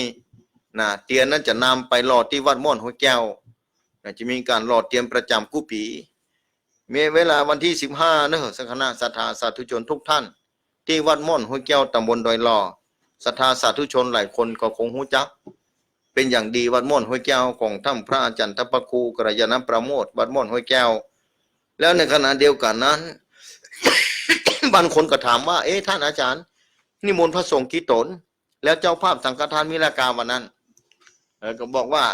ติดต่อได้ที่ท่านพระครูกัลยาณประโมทท่านพระครูสถิตสารคุณวัดหนองผาขาวสังฆทานชุดละ 1,500 บาทบางคนบอกพร้อมจะมีสัก500นี่จะเป็นเจ้าภาพได้ก็ได้เหมือนกันร่วมกันเป็นเจ้าภาพคนละ500 3 คนต่อ1 ตนแต่ละตนก็เพื่อสร้างบารมีสั่งสมคุณความดีเพื่อจะหล่อเทียนพรรษาอันนี้ส่งเทียนพรรษาก็มาอู้กันอาทิตย์หน้าว่าหล่อเทียนพรรษาจุดประทีปคงไฟถวายปูชาพระรัตนตรัยอันนี้ส่งมันจะมากน้อยขนาดไหนจ้าค่อยว่ากันกรรมเวลามันไล่มาเรื่อยๆแล้วก็วันที่2นั้นจะไปตานกัน9 วัด2 จังหวัดศรัทธาเตรียมตัวไว้คือดีเนอะ9 วัด2 จังหวัดที่จังหวัดเชียงรายที่อำเภอพานนั้นวัดพระธาตุจอมแว่อันนี้5 วัดด้วยกันแต่ละวัดได้อังคาดอาราธนาพระสงฆ์เจ้าวัดไปร่วมกันคือเป็นเมตตาเป็นเนื้อนาบุญคือแก่หมู่เฮาคลื่นสีขาวทุกพื้นที่ที่จะไปหล่อเตียนนั้นจะไปกันที่ฮั่นที่วัดพระธาตุจอมแว่อำเภอพานจังหวัดเชียงรายน้อมเรียนเชิญเนอหลังจากตานที่พระธาตุจอมแว่แล้วนั้นจะเดินทางไปที่จังหวัดพะเยาแห่ง4 วัดเพราะฉะนั้นท่านผู้ฟังต่างจังหวัดพะเยาก็มีบ่น้อยเหมือนกันตอนนี้ฟังจากหลายอำเภอเดี๋ยวลองฟังพอเพิ่นจะโทรมาเหมือนกันเวลาเปิดสายรู้สึกว่าอำเภอดอกคำใต้อำเภอภูกำยาวก็ได้ครั้งหนึ่งและอำเภอเชียงคำเคยโทรเข้ามาอำเภอจูนอำเภอแม่ใจเป็นต้นอันนี้ละแวกนั้นจะได้รับความเมตตาจากคุณดารุณีไปเปิดขึ้นสถานีวิทยุที่อำเภอเมืองจังหวัดพะเยาอันนี้น้อมเรียนเจอเนอกับญาติโยมศรัทธาสาธุชนเตรียมตัวไว้บางคนถามว่ารถเราจองกันแล้วกาจองได้ก่อติดต่อที่ผายนั่นศรัทธาสาธุชน ติดต่อได้2 ที่ติดต่อได้2 ที่2 องค์ด้วยกันนั่นคือท่านพระครูท่านพระครูอะไรวะวรธรรมนาถชื่อท่านพระครูเพิ่นก็งามเนาะเงาแล้วก็อาตมาภาพก็จำมาค่อยได้ต่อใดแม่นั้นท่านพระครูวรนาถหรือว่าท่านพระครูสมศักดิ์อาคัตธรรมโม ที่เทศมรดกธรรมกำเมืองวันอาทิตย์ตอนเช้าเนาะสถาตอนนี้ท่านพระครูพิวัฒนวิกรมจะต้องไปเข้าปฏิบัติธรรมนะที่วัดพระนาถเจ้าจอมทอง เพราะฉะนั้นภาคเจ้านั้นท่านพระครูสมศักดิ์คันธโมหรือท่านพระครูวรธรรมนาถท่านก็จะได้ทำหน้าที่แทนศรัทธาสามารถติดต่อที่ท่านได้แล้วก็ที่แห่งที่หนึ่งนั้นที่ท่านพระอาจารย์มหาประสิทธิ์ธรรมพินันโทเจ้าวาดวัดจังกัมที่ออกรายการวิทยุโดยการนี้น้อมเรียนเจนศรัทธาติดต่อได้ถึง2 วัดคือวัดจังกัมที่ท่านพระอาจารย์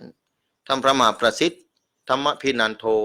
แล้วท่านพระครูวรธรรมนาถหรือท่านพระอาจารย์พระครูสมศักดิ์อาคัตธรรมโมวัดหนองเหียงนะศรัทธาเนาะตำบลสันติสุขในโอกาสนี้นะศรัทธาสาธุชนที่ฟังรายการเวลาถึงแล้วจะได้กราบไหว้สารัตนาท่านพระครูสถิตสารคุณวัดหนองผาขาวกับท่านพระครูกระยาณประโมทวัดม่อนห้วยแก้วอันใดพบปะญาติโยมศรัทธาสาธุชนเป็นเวลาที่เหมาะสมดีงามแล้วกราบไหว้สารัตนาท่านพระครูทั้ง2ครับกราบไหว้สาครับผมขอถวายความเคารพนอบน้อมต่อครูบาอาจารย์ทรงองค์เจ้าที่ฟังรายการอยู่ที่วัดที่วาทุกรูปทุกตนทุกองค์ด้วยความเคารพในนับถือเป็นอย่างสูงยิ่งขอแสดงความนับถือมายังท่านพระอาจารย์วรรณชัยชยานันโทพร้อมก็ด้วยท่านพระครูกระยาณประโมทที่อยู่ห้องสงฆ์พร้อมกันด้วยความนับถือครับผมขอความผาสุกร่มเย็นและความเจริญในธรรมจงได้บังเกิดมีกับมวลบรรดาศรัทธาท่านสาธุชนพ่ออุ้ยแม่หม่อนพ่อแม่เฒ่าแก่พี่ป้าน้าอาลูกเต่าหลานจู้ใหญ่น้อยใจยิงที่เปิดเครื่องรับฟังรายการตามขึ้นต่างๆทางวิทยุก็ดีทางอินเทอร์เน็ตทางโทรศัพท์ก็ดีขอขอบคุณมายังท่านเจ้าของสถานีทุกสถานีที่เกาะสัญญาณไปออกทุกสถานีก็แล้วกันท่านผู้ฟังทั้งหลายที่เปิดเครื่องวิทยุรับฟังในขณะนี้รายการที่จบไปก็คือรายการธรรมะจากยอดดอยโดยท่านพระอาจารย์วรรณชัยชยานันโทเจ้าวาดวัดพุทธศรีคีรีอำเภอจอมตองจังหวัดเชียงใหม่ตอนนี้ไปนับตั้งแต่เวลานี้ไปก็จะเข้าสู่รายการอู้จาภาษาธรรมโดยก้าวกับผมอัตมาภาพพระครูสถิตสารคุณเจ้าวาดวัดหนองผาขาวตำบลน้ำดิบอำเภอป่าซังจังหวัดลำพูนพร้อมโดยท่านพระครูกระยาณประโมทเจ้าวาดวัดม่อนห้วยแก้วอำเภอตำบลไดหล่ออำเภอไดหล่อจังหวัดเชียงใหม่และท่านพระอาจารย์วรรณชัยรอบหนึ่งวัดพุทธศรีคีรีอำเภอจอมทองจังหวัดเชียงใหม่ซึ่งรายการนี้ทุกวันประจำอาทิตย์ทุกวันอาทิตย์ได้มาปะพบกันในรายการอุจาภาษาธรรมโดยทั้ง3รูปจะได้อู้จากันแนะนำเป็นเบื้องต้นอู้จากันเสร็จแล้วก็จะได้เปิดสายให้ท่านผู้ฟังทั้งหลายได้โทรเข้ามาอู้เอ่ยกันได้ตักตายกันไผอยู่ที่ไหนตั้งใดก็ดีเตรียมโทรศัพท์เข้ามาเปิดที่จะให้เฮาท่านทั้งหลายได้มา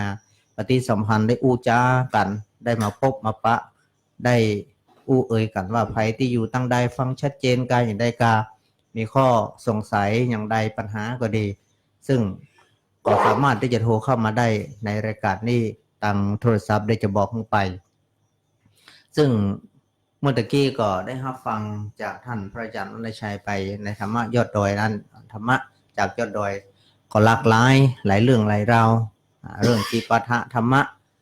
ก้อมก็ดีธรรมะชีวิตประจำวันก็ดีตลอดจนถึงประกาศงานบุญต่างๆที่ทางสถานีของเราได้จัดขึ้นโดยที่ครูบาอาจารย์ก็ได้ฝากต่างวัดต่างวาก็ดีได้มีการกิจกรรมการงานอะไรอย่างต่างๆก็ดีซึ่งก็ล้วนแล้วแต่เป็นคุณเป็นประโยชน์ที่เราตั้งหลายได้สร้างกองบุญกองกุศลให้แก่ตนเองเพราะเราเกิดมาแล้วโดยอัตภาพของความเป็นมนุษย์โดยอัตภาพของความได้มาเสวยบุญที่เป็นมนุษย์มี32องค์ครบถ้วนบริบูรณ์สมบูรณ์เพิ่มเติมเสริมต่อด้วยกันที่เราตั้งหลายได้สร้างบุญเพิ่มเติมไปแห่งที่เราได้เกิดมาเป็นมนุษย์และได้พบพุทธศาสนานี่ก็เพราะว่าเรามีบุญถึงได้มาพบปะ พระพุทธศาสนาได้เกิดเป็นมนุษย์ครบถ้วนบริบูรณ์สมบูรณ์เฮามาเสวยความสุขก็ดีความทุกข์ก็ดีล้วนแล้วแต่เป็นเหตุเป็นปัจจัยจากการที่เฮาได้สร้างทำมาแต่อดีตทั้งนั้นและการที่เฮาได้มาเป็นมนุษย์นี่ก็เพราะว่าเฮาได้มาใจกรรมเก่ามาใจกรรมเก่าที่เฮาได้สร้างไปแล้วเฮาก็มาทำกรรมใหม่กรรมเก่านี่เพราะว่าเฮามีกินมีใจได้อัตภาพร่างกายสติปัญญาพ่อแม่ก็ดีครอบครัวก็ดีอันนี้คือกรรมเก่าที่เขาได้สร้างเอาไว้เมื่อเขาได้เกิดมาพบมาปะแบบนี้แล้วก็ส่วนกรรมใหม่นั่นคือการเฮาใจชีวิตในชีวิตประจำวันของเฮาเพื่อมีคุณมีค่าเพื่อเกิดขึ้นเป็นคุณเป็นประโยชน์โดยการมีคุณธรรม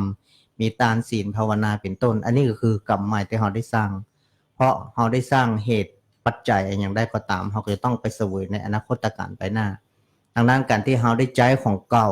ก็เหมือนกับว่าเฮามีของเก่ามาแล้วและของเก่านั้นมันมีวันหมดมันมีวันเสี่ยงถ้าหากว่าเฮามาเอาของใหม่มาเพิ่มเติมเสริมต่อสักวันหนึ่งของเก่าหมดของใหม่ก็บ่มีเฮาก็จะตกล่อยลงไปดังนั้นเฮามีโอกาสในการสร้างกองบุญกองกุศลสร้างบุญกุศลทานศีลภาวนาอย่างนี้เป็นต้นก็เป็นการทำกรรมใหม่ที่ดีที่จะก่อให้เกิดความผาสุกร่มเย็นไปหน้าและก็ทั้งชาตินี้และชาติหน้าดังนั้นการที่เฮาบอกกลัวว่าจะตกล่อยกว่าความเป็นมนุษย์เนี่ยถ้าหากว่าเฮาไม่ได้สร้างกรรมมันเป็นบุญเป็นกุศลมีโอกาสตกล่อยไปจนถึงเป็นอบายภูมิทั้งสี่มีเปรตนรกอสุรกายสัตว์เดรัจฉานเป็นต้นดังนั้นการที่เฮาได้สร้างกองบุญกองกุศลเพิ่มเติมเสริมต่อเพื่อเสริมบารมีของเฮาให้ยิ่งขึ้นไป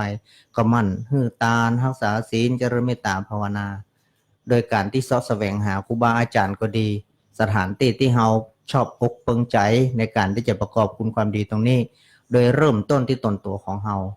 คิดดีแล้วก็จะปาให้เฮาอู้ดีทำดีและไปในที่ดีๆการที่เฮาคิดดีทำดีอู้ดีสิ่งต่างๆเหล่านั้นก็จะเป็นผลส่งผลเฮาได้พบปะเป็นเหตุเป็นปัจจัยเฮาพบปะในสิ่งที่ดีสืบต่อไปและการฮือตานก็จะทำให้เฮาตั้นต่างหลายนั้นเป็นผู้ที่มีความเสียสละเป็นผู้ที่มีเพื่อนมีมิตรมีสหายมีคนที่เมตตาการุณเป็นคนที่คนอื่นชื่นชมแล้วก็ฮักใคร่การรักษาศีลก็คือการไปเบียดเบียนตนเองและผู้อื่นเพื่อได้รับความเดือดร้อนเสียหายอย่างต่างๆนานานั่นก็จะทำให้เฮานั่นเป็นผู้ที่มีความอายุมั่นขวัญยืนจะทำให้เฮาตั้นต่างหลายนั่นมีความผาสุกร่มเย็นในการดำเนินชีวิตของตัวเองประกอบชีวิตของตัวเองอย่างบ่มีโทษมันมีภัยให้กับตนเองและก็การเจริญเมตตาภาวนาก็คือการเจริญสติเจริญปัญญาของเฮาคือคิดใคร่ครวญว่าอันใดถูกอันใดต้องอันใดควรอันใดบ่ควรอันใดเป็นคุณเป็นโทษประโยชน์หรือไม่ใช่ประโยชน์ต้องใช้สติใช้ปัญญาของเฮาในการพิจารณาใคร่ครวญตึกตองและทำในสิ่งเหล่านั้นดังนั้นการที่เฮาตั้นผู้ฟังทั้งหลายได้ฟังข้อคิดสกิดเตือนใจจากครูบาอาจารย์ในรายการวิทยุต่างๆบอกว่าขึ้นใดก็ตามหรือเฮาได้ฟังจากสถานีก็ดีจากเทปก็ดีจากรายการทีวีก็ตามเฮาเก็บมาที่นี่พิจารณาตรงนี้แหละก็จะทำให้เฮาได้คัดเก่าได้รู้เข้าใจในสิ่งที่เป็นคุณเป็นประโยชน์ต่อตนเองเฮาโชคดีแล้วที่เฮาได้เกิดมาเป็นมนุษย์และก็มี32โอกาสมาเป็นคนฟั่นเฟือนมีสติมีปัญญาในการพัฒนาคัดเก่าตนเองเพื่อสร้างสมบ่มเพาะในสิ่งที่เป็นคุณเป็นประโยชน์โดยเริ่มต้นที่ตนตัวของเฮาทุกคนทุกท่านเป็นสัมมาทิฏฐิ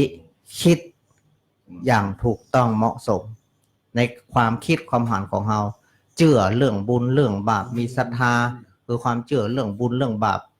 เรื่องผลของบุญเรื่องผลของบาปอันนี้แหละจะเป็นสิ่งที่จักนำเฮาไปในสิ่งที่ถูกต้องเหมาะสม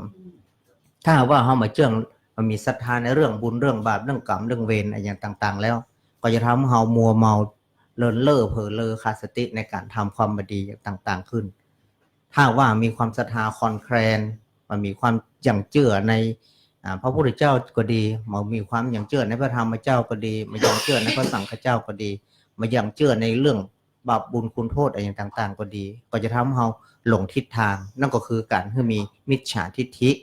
คือความคิดความหันที่ผิดดังนั้นที่เราได้ยินได้ฟังต่างๆนานานี่ก็ทำให้เราตั้งหลายนั้นได้คิดดีได้ทำดี แล้วก็จะพาเราไปสู่ที่ดี สิ่งเหล่านี้นั้นไม่ใช่จู่ๆมันก็จะเกิดขึ้นกับตนตัวของเราขึ้นทันทีเราจะต้องเป็นผู้หูเป็นผู้ได้ยินได้ฟังอย่างน้อยที่สุดเราได้ยินได้ฟังนักปราชญ์ราชบัณฑิตครูบาอาจารย์พ่อแม่เราก็ดีแนะนำพร่ำสอนเราคิดดีทำดีในตรงนี้ก็จะก่อให้เกิดการพัฒนาความคิดของเราไปสู่การคิดที่ดีสืบไปก็เป็นสัมมาทิฏฐิเมื่อสัมมาทิฏฐิความคิดความหันที่ถูกต้องก็จะทำให้เราได้การกระทำต่างๆในสิ่งที่ดีสืบต่อไปดังนั้นเราทุกคนทุกท่านเนาะเมื่อเรามีโอกาสในการที่จะกึศในการที่จะทำคุณความดีเพื่อเสริมเพิ่มเติมบุญบารมีให้แก่ตนเองเหมือนกับว่าเราสร้างกรรมใหม่สร้างกรรมใหม่ที่เป็นคุณเป็นประโยชน์สร้างกรรมใหม่ตรงเนี้ยคือกายกรรมก็ดีบัฆ่าทรัพย์บัลักทรัพย์บ่ประพฤตินำกรรมวจีกรรมคือบ่อู้เท็จบ่อู้สอดเสียดบ่อู้กรรมหยาบบ่อู้เพ้อเจ้อมโนกรรมก็คือบ่คิดพยาบาทมาคิดโลภอยากได้ของเขาบ่พยาบาทปองร้ายผู้อื่นหันชอบตามคันรองของธรรมหันว่าบุญก็คือบุญบาปคูบาปทำอย่างใดก็ได้รับผลอย่างนั้นเฮาหว่านกล้าเช่นใดก็ได้รับผลของกล้านั้นเช่นนั้นเฮาปลูกข้าวเฮาก็จะได้ข้าวเฮาปลูกมะเขือเฮาก็จะได้มะเขือเฮาปลูกพริกก็จะได้พริกเป็นสิ่งตอบแทนฉันได้ก็ฉันนั้นดังนั้นการที่เฮาได้กระทำบุญกุศลทั้งกายวาจาใจของเฮานี่ก็จะทำให้เฮานั้นพัฒนาตนเองและก็เพื่อเข้าใจในท่องแท้ในหลักธรรมคำสอนพระพุทธเจ้าและก็พัฒนาตนเองขึ้นไปสู่เป็นกัลยาณมิตรจากปุถุชนก็จะเป็นกัลยาณชนจากกัลยาณชนจะเป็นอริยชนสืบต่อไปทุกคนสามารถพัฒนาตรงนี้ได้ทุกคนถ้าว่าเรามีศรัทธามีปัญญาเป็นผู้คิดดีทำดีเจริญรอยตามครูบาอาจารย์ก็ดีเจริญรอยตามคำสั่งสอนของพ่อของแม่ของครูบาอาจารย์ก็ดี มีแต่ความเจริญมีแต่ความวุฒิเจริญให้แก่ตนเองทั้งนั้นดังนั้นวันนี้ได้อู้เอ่ยธรรมะเป็นเครื่องสกิดตันใจเป็นเบื้องต้นก็ขอนิมนต์ท่านพระครูกัลยาณประโมทได้พบปะแล้วก็ได้สนทนาธรรมกันสืบต่อไปขอนิมนต์ครับผมครับขอไหว้สาครูบาอาจารย์ชูตนชูองค์ที่ฟังรายการไหว้สาครูบาอาจารย์ทั้งสองครับผมครับผมเจริญพรนอกพ่อแม่ศรัทธาญาติโยมทั้งหลายทั้งที่ฟังรายการตั้งแต่ต้นตั้งแต่ท่านอาจารย์บรรณชัยได้เริ่มเข้ารายการจะมานั่งพอที่เปิ้นฟังรายการเปิ้นนี้อยู่ทางบ้านเนาะก็มีหลายท่านหลายคนที่ติดตามรายการอยู่ซึ่งก็หลายท่านหลายคนก็ไม่ได้ว่าเป็นวัยที่วัยผู้สูงอายุยังเป็นวัยรุ่นหนุ่มสาวก็มีวัยกลางคนก็มีที่สนใจที่จะฟังธรรมอันนี้ก็อาจจะด้วยความศรัทธาในส่วนตัวของพระอาจารย์ที่ออกรายการก็ดีหรือว่าโดยรวมก็ดีก็เป็นที่น่าชื่นใจว่าวิทยุขึ้นนี้ได้ทำผลประโยชน์เพื่อเกิดมีแก่พระพุทธศาสนาเป็นอย่างยิ่งในการเผยแผ่ธรรมดังอากาศอย่างนี้ ทำไมเองคงจะบอกนักเพราะว่าเวลามันเลยมาหลายเนาะในการสนทนากันก็จะไม่ได้มีคนอื่นก็ขอโมทนาขอบคุณกับศรัทธาญาติโยมหลายท่านหลายคนที่ได้ฟังรายการแล้วก็รู้ว่าอาตมาจะมีการมีงานที่วัดในวันที่30นี่ก็โทรมาเป็นเจ้าภาพร่วมถวายสังฆทานด้วยกันวันนั้นล่าสุดก็มีพ่อดมบรรทุ่งเรดิโอแม่จันเดือนสายโยมหลายท่านหลายคนเนาะที่อาตมาได้รับแล้วได้จดชื่อไว้แล้วแต่จะได้เอามากล่าวโยมบัวเงินโยมสมบูรณ์ก็ดีแม่อย่างแห่งหลายๆท่านเนาะที่ได้เป็นเจ้าภาพร่วมกันในวันนั้นก็ขอให้ได้มาร่วมกันในการถวายพระสงฆ์เจ้าจำนวน40กว่ารูปที่จะได้มาทำพิธีสืบชะตาที่วัดม่อนห้วยแก้วนี่อาตมาเองก็ไม่ได้สืบคนเดียวเนาะปีที่แล้วก็นิมนต์ท่านอาจารย์บรรณชัยพระครูสถิตได้ร่วมเข้าในซุ้มสืบชะตาด้วยกันถ้าวันนั้นศรัทธาได้มาร่วมงานก็ถือว่านาแฮเฮาได้ร่วมกันมาสืบชะตาสำหรับมาพระสงฆ์ทั้ง3รูปนะที่ออกรายการถือว่านั่นเป็นการสืบชะตาร่วมกันทั้ง3รูป3องค์ศรัทธาญาติโยมอาตมาเองก็นิมนต์พระสงฆ์โดยส่วนมากที่ออกรายการก็นิมนต์มาร่วมงานวันนั้นได้มาเป็นพระสงฆ์พิธีเข้ามากับได้ปะครูบาอาจารย์ตัวนั้นตัวนี้อยู่บรรยากาศวันนั้นที่ไป ไปร่วมกันที่วัดไหนฮะวันนั้นล่าสุดนี่โอ้ญาติโยมหันที่วัดม่อนฤาษีเพราะ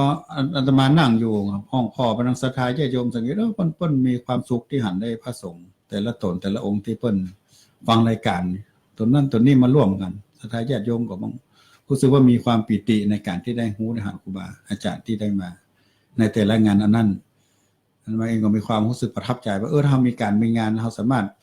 ที่จะนิมนต์ครูบาอาจารย์ที่ออกรายการก็ดีหรือว่าศรัทธาญาติโยมที่ฟังรายการได้มาพบกันรู้สึกว่ามันเป็นบรรยากาศที่ดีเพิ่มความปิติในการสร้างบุญสร้างกุศลแต่ละการแต่ละงานที่ครูบาอาจารย์ได้ประกาศพ้องเอิญเชิญชวนว่าศรัทธาไปร่วมกันเนอะอันนี้ก็คือบรรยากาศอย่างหนึ่งจะหวังว่าศรัทธาถ้ามาร่วมกันนักๆแล้วอุ่นใจจะได้ปัจจัยเงินทองในการงานครั้งนั้นแต่อันนั้นยังเป็นวัตถุประสงค์ที่บ่ใช่แต่สิ่งที่เราอยากจะได้ก็คือการที่หูที่เราฟังรายการได้มาพบปะได้หันหน้าหันตาได้มาทำบุญร่วมกันได้กินข้าวด้วยกันอย่างนี้อันนี้มีความสุขแม้แต่พระสงฆ์เองว่าพอมีการมีงานปุ๊บรู้สึกได้นิมนต์พระสงฆ์ตัวนั่นตัวนี้ที่รู้จักมักเคยกันที่เคารพนับถือได้มาร่วมฉันข้าวด้วยกันได้โอภาปราศัยกันอันนี้มันเป็นอย่างเรื่องที่ดีเนาะเป็นการคือกำลังใจเป็นการคือความสุขบางอย่างที่บางทีเปิ้นอยู่วัดตนเดียวน่ะนั่งฉันข้าวตนเดียวในศรัทธาญาติโยมเนาะอาจารย์มันเมื่อในมาป่าทุเจ้าที่รู้จักมักเคยก็เป็นบรรยากาศอย่างหนึ่งที่เพิ่มเติมเต็มชีวิตให้เปิ้นเนาะอันนี้ก็ขอโมทนาสาธุการกับพ่อแม่ศรัทธาญาติโยมที่ได้ร่วมกันในสร้างได้รับการสังฆทานก็ดีที่จะมาร่วมงานกับวันนั้นถ้านี่ก็พอสมควรเนาะจะต้องยกเรื่องอย่างขึ้นมาแล้วพอเวลาผ่านเนาะสิ่งที่ใครด้วยกันก็คือว่าวันนั้นเราไปวัดไม่ใช่วัดเนาะที่บนนี้ถนนครับมันเป็นโครงการที่ว่าเราไปร่วมกับท่านอาจารย์บดินทร์ศิลสังวโรหรือว่าท่านอาจารย์เบิ้มที่เจ้าสำนักแม่กลางหลวงที่เรารู้จักกันแต่อาจารย์เพิ่นไม่ได้มาออกรายการวิทยุโดยเฮาแต่เพิ่นมีกิจกรรมที่ร่วมกับทางเฮาอยู่ตลอดครับเฮาไป2วันเนาะวันที่10แล้วก็วันที่11แต่จริงๆแล้วก็วันที่10เฮาไปตอนประชุมตอนบ่ายตอนแรงละตอนวันที่10ก็มีประโยชน์อย่างยิ่งนะครับในการที่ประโยชน์ก็คือว่าวันนั้นศรัทธาญาติโยมเราบรรยากาศฟังแล้วว่าอาจารย์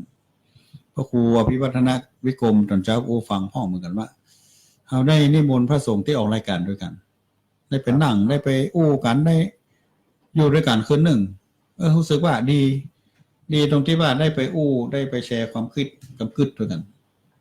เนาะทั้งประชุมในรอบและก็นอกรอบว่าทุกทีเนี่ยเฮาได้ไปกันอย่างนั้นต่างคนต่างบางทียังบ่รู้จักตัวนั้นตัวนี้ว่าคนใดเป็นตัวใดออกรายการอันนี้ก็คือเขาจะแนะนำกันในรอบในประชุมเป็นเ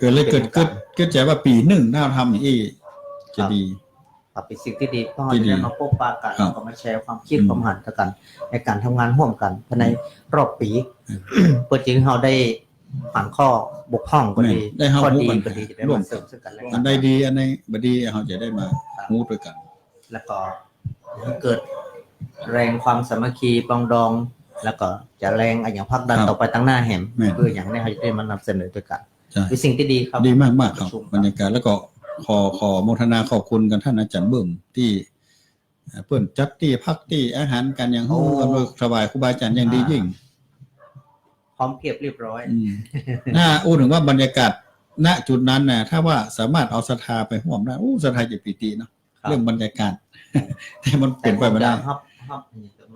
มันได้ใจเป็นตีราชการอย่างนึงมันค่าอย่างต่างๆมันนักพอสมควรเหมือนกันถ้าสถานถ้าอยากจะให้คนพักแต่มันค่าการนี่มันก็แปลงมันมีที่พักนะที่พักเราเป็นที่เจ้าพักเป็นค้างคืนกับจนตั้งที่เนาะแต่ถ้าว่าคณะศรัทธาเฮาที่จะไปขึ้นไปพักอยากจะไปหันบรรยากาศนึงก็สามารถติดต่อได้ที่สำนักงานคือที่ใครคือว่าการทำงานที่มีความสุขนะของศรัทธาก็จ้างของพระสงฆ์เขาก็จ้างต้องเป็นทำงานที่เกิดจากจิตจากใจคือจิตอาสาเป็นเบื้องต้นคือใจชอบใจฮักเป็นเบื้องต้นคือความพอใจที่เฮาไปเนี่ยวันนั้นบ่ใช่เป็นว่านโยบายเพิ่นสั่งมาผมใจทั้งหน่วยงานราชการก็ดีพระสงฆ์เองทุกทีถ้าเฮาไปประชุมเนี่ยมันส่วนมากมันจะมาตามโครงการเนาะ แม่ บัดนี้คือคณะสงฆ์ไปประชุมเนอะมีอันสั่งมาตามขั้นตอน แล้วก็ แต่ ไป ที่เขาจากรากหญ้าจากจิตใจของเขาออกมา แล้วก็ระเบิดคือเพิ่นคำว่าระเบิดจากข้างใน ระเบิดจากข้างในในกรรมเนี่ยที่เคยได้ยินว่าระเบิดจากข้างในมันคงเป็นอย่างนี้เนาะ ครับ ระเบิดจากข้างในหมายความว่าต้องเอาใจมาก่อน แล้ว ใจตัวนี้มันเข้าใจฮะ เขาอยากจะทำแบบนี้เขา อืม จะต้องการจะทำแบบนี้ ครับ โดยก็เอาความคิดของหันมาแชร์กัน แล้วก็เชิญทุกคนเพื่อมาหันห่วมเจอเฮาทุกคนหันห่วม มีความคิดความหันที่ห่วมกัน แล้วก็สามารถที่จะแจงงานให้คนที่มีอุดมคติหรือว่าความคิดความหันไปในแนวเดียวกัน แล้วก็ ไปทำงานห่วม คื กั อน ผมว่าถ้าคนทำมีความสามารถ อันนั้นคือเอานี้มาเนอะนะ อืม คนสามารถระดมคนเนาะคนสามารถจัดสถานที่เพราะคนเฮานี่มีความเก่งกาจเหมือนกันหรอก ครับ อาจจะเก่งเรื่องนี้แต่อาจจะด้อยเรื่องนั้น ดังนั้นคนที่เก่งแต่ละงานนะเฮาก็มอบหมายให้กันไปทำเสร็จแล้วก็โดยภาพรวมก็คือว่าหมู่คณะเดียว หมู่ กัน คณะเนี่ย ครับ ถ้าว่าเราทำงานนี้นะในสังคมกุฏินะครับซึ่งมันยังเขาไปนั่งประชุมมันนั่นแต่ที่บรรยากาศของการประชุมทุกครั้งเขาให้มันเลิกหรอกก็หันไปแล้วมันจะเลิก แต่นี่มันอยาก มันยังเลิก เวลาบ่พอ เวลาพอแม่น อ่า คนนั้นก็ยังแค่อู้อยู่ให้แสดงความคิดความหันแต่ว่าเวลาเสี่ยงเห็นแล้ว หมดเวลา เนี่ยผมว่ามันเป็นบรรยากาศการประชุมที่แปลกว่าปกติเขากองแค่เลิก แต่วันนั้นก็ว่าบักให้เลิก ก็อยากให้มาถึงเว้ย อืม ๆตอนแรกเนี่ยก็จะว่าสัก8 โมงเป็นลงไปเริ่มเนี่ยเป็นว่า9 โมงเข้าห้องประชุม ครับ โอ้พอ9 โมงถ้า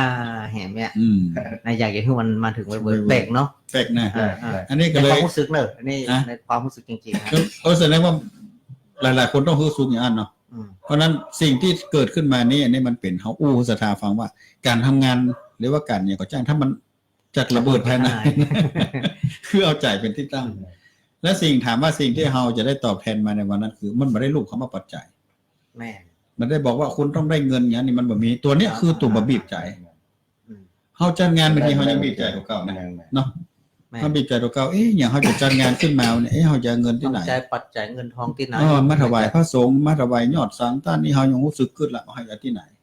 ยิ่งเขาบอกมีเงินก้อนเงินเนี่ยแต่ตรงนี้ผมบอกบ่ได้กังวลว่าแม้แต่พระสงฆ์ที่ไปวันนั้นก็คือไปด้วยใจ มันจะไปหับตาเหนื่อยแล้วก็โยมที่ไปก็ไม่ได้กังวลว่าโอ้ต้องเสียหั่นเสียนี่บ่มีไปด้วยใจ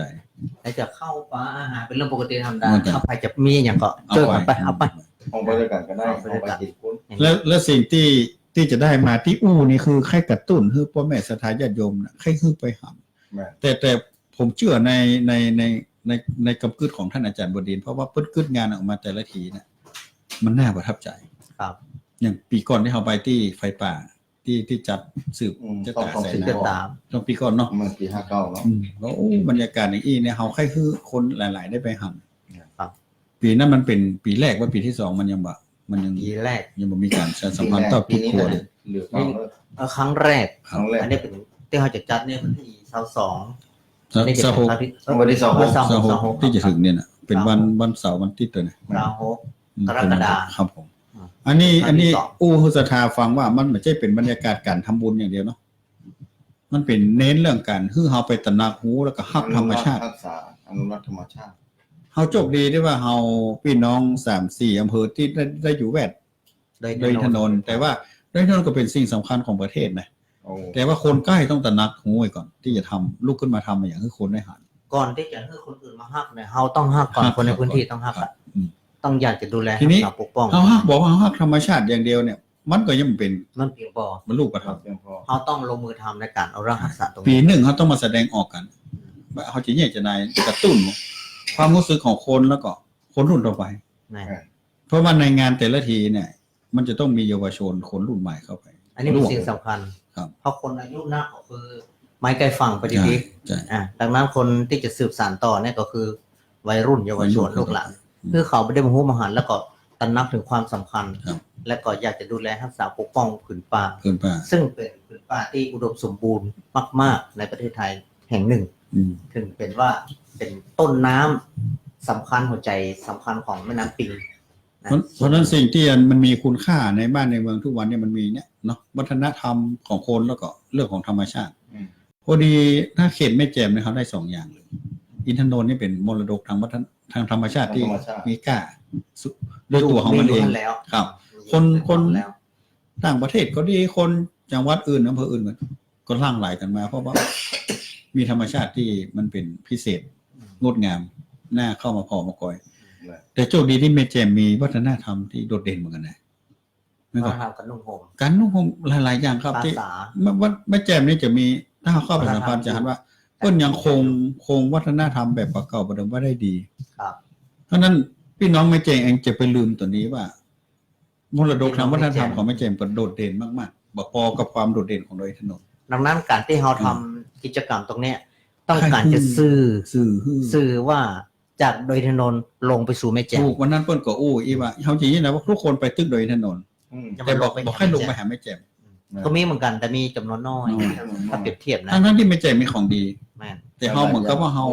บ่ได้เอา มัน มา ได้ โช ชู ว์ ขึ้นมา เต็ม เพื่อ ที่ จะเป็นจุดเด่น เพราะนั้นงานเนี้ยผมเป็นน้องศรัทธาแม่แจ่มเนาะ ครับ ฝากถึงพ่อสงฆ์องค์เจ้าว่าที่ให้เนี่ยได้ว่าให้กระตุ้นคนข้างนอกได้หัน คือต้องขอเชิญศรัทธาต่างแม่แจ่มมาร่วมกันนั่นนักเนาะ ครับ ครับ มาร่วมกันในวัน มาร่วมกัน แต่ทีนี้ปีต่อไปพวกก็จะเวียนละ แม่ เวียนไปแม่วางกับ แม่วางกัน ได้หล่อขึ้นมาอย่าง ที่ แล้วมันคนโดยรอบคนแม่วางไปหัน ท่านนายอำเภอได้หล่อไป ไป ห่ว ป ม ระชุม นายกอบตได้หล่อก็ไปห่วม ไปห่วง ก็ไปสังเกตการณ์ คิดแล้วว่าก็ว่า ต่อไป จะทำจะได้อย่างไร อันนี้มันก็เป็น เป็น กา การ รศึกษาดูงาน ครับผม ดังนั้นวันนั้นนี่ประทับใจท่านท่านนายอำเภอได้หล่อ คือเปิ้นย้ายจากอำเภอสาม จะนะ จาก จังหวัด จังหวัดภาคใต้ซึ่งมันเป็นบ้านเมืองที่เนาะเอา คน หู ก็ อ อยู่ ยู่ เพิ่ เพื่อน นละ มา แง่ก่อน จะนะเลยละเงี้ย ละแง่ อ๋อ แล้วทีนี้เพิ่นมาหารบ้านเฮาเมืองเฮาแล้วโอ้มันสงบร่มเย็นมันมีวัฒนธรรมมันอย่างที่โดดเด่นที่มันสบายมันปลอดภัย ได้หันนาวิดีทัศน์ของอันอุทยานบนมาเปิดให้ฟังโอ้มันยิ่งใหญ่อ่ะ มันยิ่งใหญ่ว่าอยากจะให้พี่น้องสามจังหวัดชายแดนภาคใต้ได้หันว่าบรรยากาศประเทศไทยของเรายังมีอีกามันมีความสงบห่มเย็นมีความเป็นอยู่ที่โอ้ยมันต่างจากภาคใต้อย่างลิบลับกว่านี้เพิ่นอยากจะเอาวิธีท่าตรงนี้ไปฉายให้พี่น้องต่างสามจังหวัดชายแดนภาคใต้ได้หั ได้ น มูลได้ครับ แล้วคืออีกก็มันเป็นความภาคภูมิใจและความโชคดีของหมู่เฮา แม่ ที่เฮาได้เกิดในพื้นแผ่นดินที่เป็นประเทศเป็นบ้านเป็นเมืองที่ดีงดงามเหมาะสม ดังนั้นธรรมชาติเป็นสิ่งที่ทุกคนเข้าถึงได้ทั้งหมดมาว่าละอ่อนมาว่าคนต่างวัยแล้วก็คนอายุนับ ตั้งความเชื่อก็ได้ แต่เอาธรรมชาติมาเป็นตัวเชื่อมโยง เชื่อมโยงกัน บัดได้บอก ชนชั้นภาษา ครับ ศาสนาความเชื่อถือทุกสิ่งทุกอย่างต่างกันได้ เข้าไปสัมพันธ์ธรรมชาติสมมติว่าอาจารย์เข้าไปในที่ใดที่หนึ่งอย่างบนดอยถนนเนาะ อืม ถ้ามันต้องโอ้ก็ได้แต่ว่ามันเปลี่ยนแปลงความรู้สึกของคนได้คู่คน แม่นเป็นไปในทางที่ดีนะครับ เรื่องดีๆใช่แต่สมมติว่าเฮามีความเอาความเชื่อเป็นตัวเจ้าสมมติว่าคุณไปวัดเนี่ยถ้าคนมันนับถือวัดมันก็บ่ได้ความปิติตัวนั้น อืม มันก็คนนับถือศาสนาหนึ่งจะมาปิติในศาสนาอื่นมันก็บ่มี อืม แต่พอธรรมชาติปุ๊บเอาเนี่ยออกหมดเลย ศาสนามาเกี่ยวข้อง เกี่ยวข้องวัย ลัทธิความเชื่อถือมาเกี่ยว วั ข้อย งวัยกับ ศา เกี่ยว ส ข้อง นา ความเชื่อเนาะ อืม อันอย่างทุกอย่างเนี่ยเพราะฉะนั้นเฮามาคิดถึงตัวนี้ว่าเมื่อเฮาพอว่าธรรมชาติมันเป็นตัวเชื่อมโยงทางหัวใจคนดีขึ้น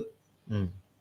เฮาเองเป็นพระสงฆ์เฮาเรื่องเอาศาสนาเป็นตัวเชื่อมโยงเป็นตัวที่ทำหัวใจคนดีขึ้น แต่นี่คนอื่นที่เพิ่นบ่ได้นับถือพุทธศาสนาล่ะธรรมชาติในการเป็นตัวกลาง เอาสามารถเอาธรรมชาติตัวนี้แหละ เป็นสื่อกลาง แล้วมันก็กว้างกว่า อืม เนาะเนี่ยเพราะฉะนั้นที่เตรียมมาอู้นี่คือศรัทธาเองคนฟังเฮาพระสงฆ์ตระหนักว่า ในเมื่อเฮามีกำพืชว่าเฮาเนี่ยได้ให้ใจคนดีขึ้น อืม แต่ทุกวันนี้เฮาใจของเรื่องศาสนา แต่เฮามาเลงพอว่าแล้วนอกเหนือจากศาสนาเราที่มันเป็นกลางที่มันเป็นอิสระ เป็นธรรมชาติ ก็คือเรื่องของธรรมชาติ ธรรมชาติบำบัด บำบัด บำบัด เมื่อเฮารู้คุณค่าเฮาต้องมาตระหนักรู้ในการที่จะ อืม ดูแลต่อไปซึ่ง ตั้งอย่างบางคนที่คนเป็นโรคเครียดก็ดีเป็นโรคนั้นโรคนี้ก็ดีให้ไปเปิดหูเปิดตาไปชมธรรมชาติ แค่ได้ไปสูดลม อ่า เย็นๆเนาะพอ ไปหาบรรยากาศที่มันเป็นธรรมชาติที่ ลืมแล้วครับ สวยงดงาม ลืมเรื่องของความทุกข์ความโศก ใช่ อย่างที่ผมเคยอู้ว่ามันมีโยมคนหนึ่งแต่ก่อนที่อยู่วัดผมนะแล้วเพิ่นบ่สบายอ่ะพอเพิ่นเตลลงไปในห้วยเย็นนี่แล้วเพิ่นโอ้ท่านมาถึงนี่รู้สึกว่า ผ่อนคลาย มันลืมทุกข์ลืมยาก อืม เหมือนสวรรค์เนี่ยคนป่วยนอนอยู่ที่บ้านเนาะอุดอู้ต้องจำเจอ่ะ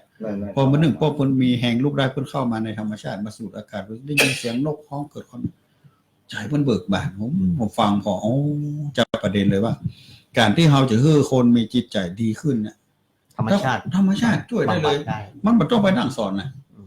เนาะ ครับ เขาบอกต้องว่าเลยมันได้ยินเสียงนกร้องมันได้หันดอกไม้มันได้กลิ่นดอกไม้มีลม มันเหมือนต้องปรุงแต่งอะไรอ มัน ย่าง ปรุ นั้ ง น แต่งเป็น ธรรมชาติเป็นคือธรรมชาติ แต่ถ้าเขาไปเทศไปสอนบางคนจะถูกใจครับทุกคนนะ แน่น ไม่เหรอ ครับ อันนี้คือใจธรรมชาติตัวช่วย โอ้น้องเพียรถึงไหมครับ พูดกันมั่ว อ้าว จะได้ได้ที่จริงพ่อโดมมันมาให้พูดต่อก็ได้นะครับ พ่อโดมมันถ่ายทอดท่านทุ่งเรดิโอบอกว่าท่านเอาเต็มที่เนอะเพราะว่าท่านเป็นรายการมันมีไปต่อ เวลาเนาะ ครับ ก็ต้อง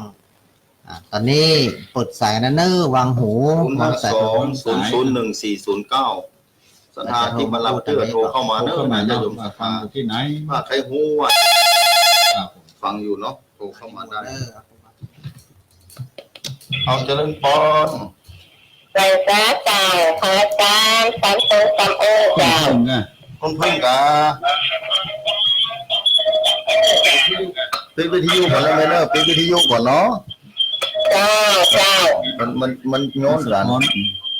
ฮัลโหล เจ้า แม่โทรที่ต้นเดือนของร้องกะ คนเล่นดนตรีจ้างเร็วเจ้าเราอยากก็เล่นทำบุญกับพระอาจารย์เจ้า อ๋อหนังสือกะ สีสังเลง แม่ที่ไหน อ๋อแม่สี เห็นเจ๊หนีเนี่ยเอาปัจจัยไปวันเป็นตันเลยก็เจ้า วันไหนแม่ แม่จะทำบุญรายการอะไรอย่างก็แม่ ปีพระอาจารย์คนจะทำบุญเลย อ๋อวันที่30เนาะแม่เนาะ เจ้าเจ้า ได้แม่ได้ แม่มาก่อน แม่จะได้มา ได้ไม่มีเจ้า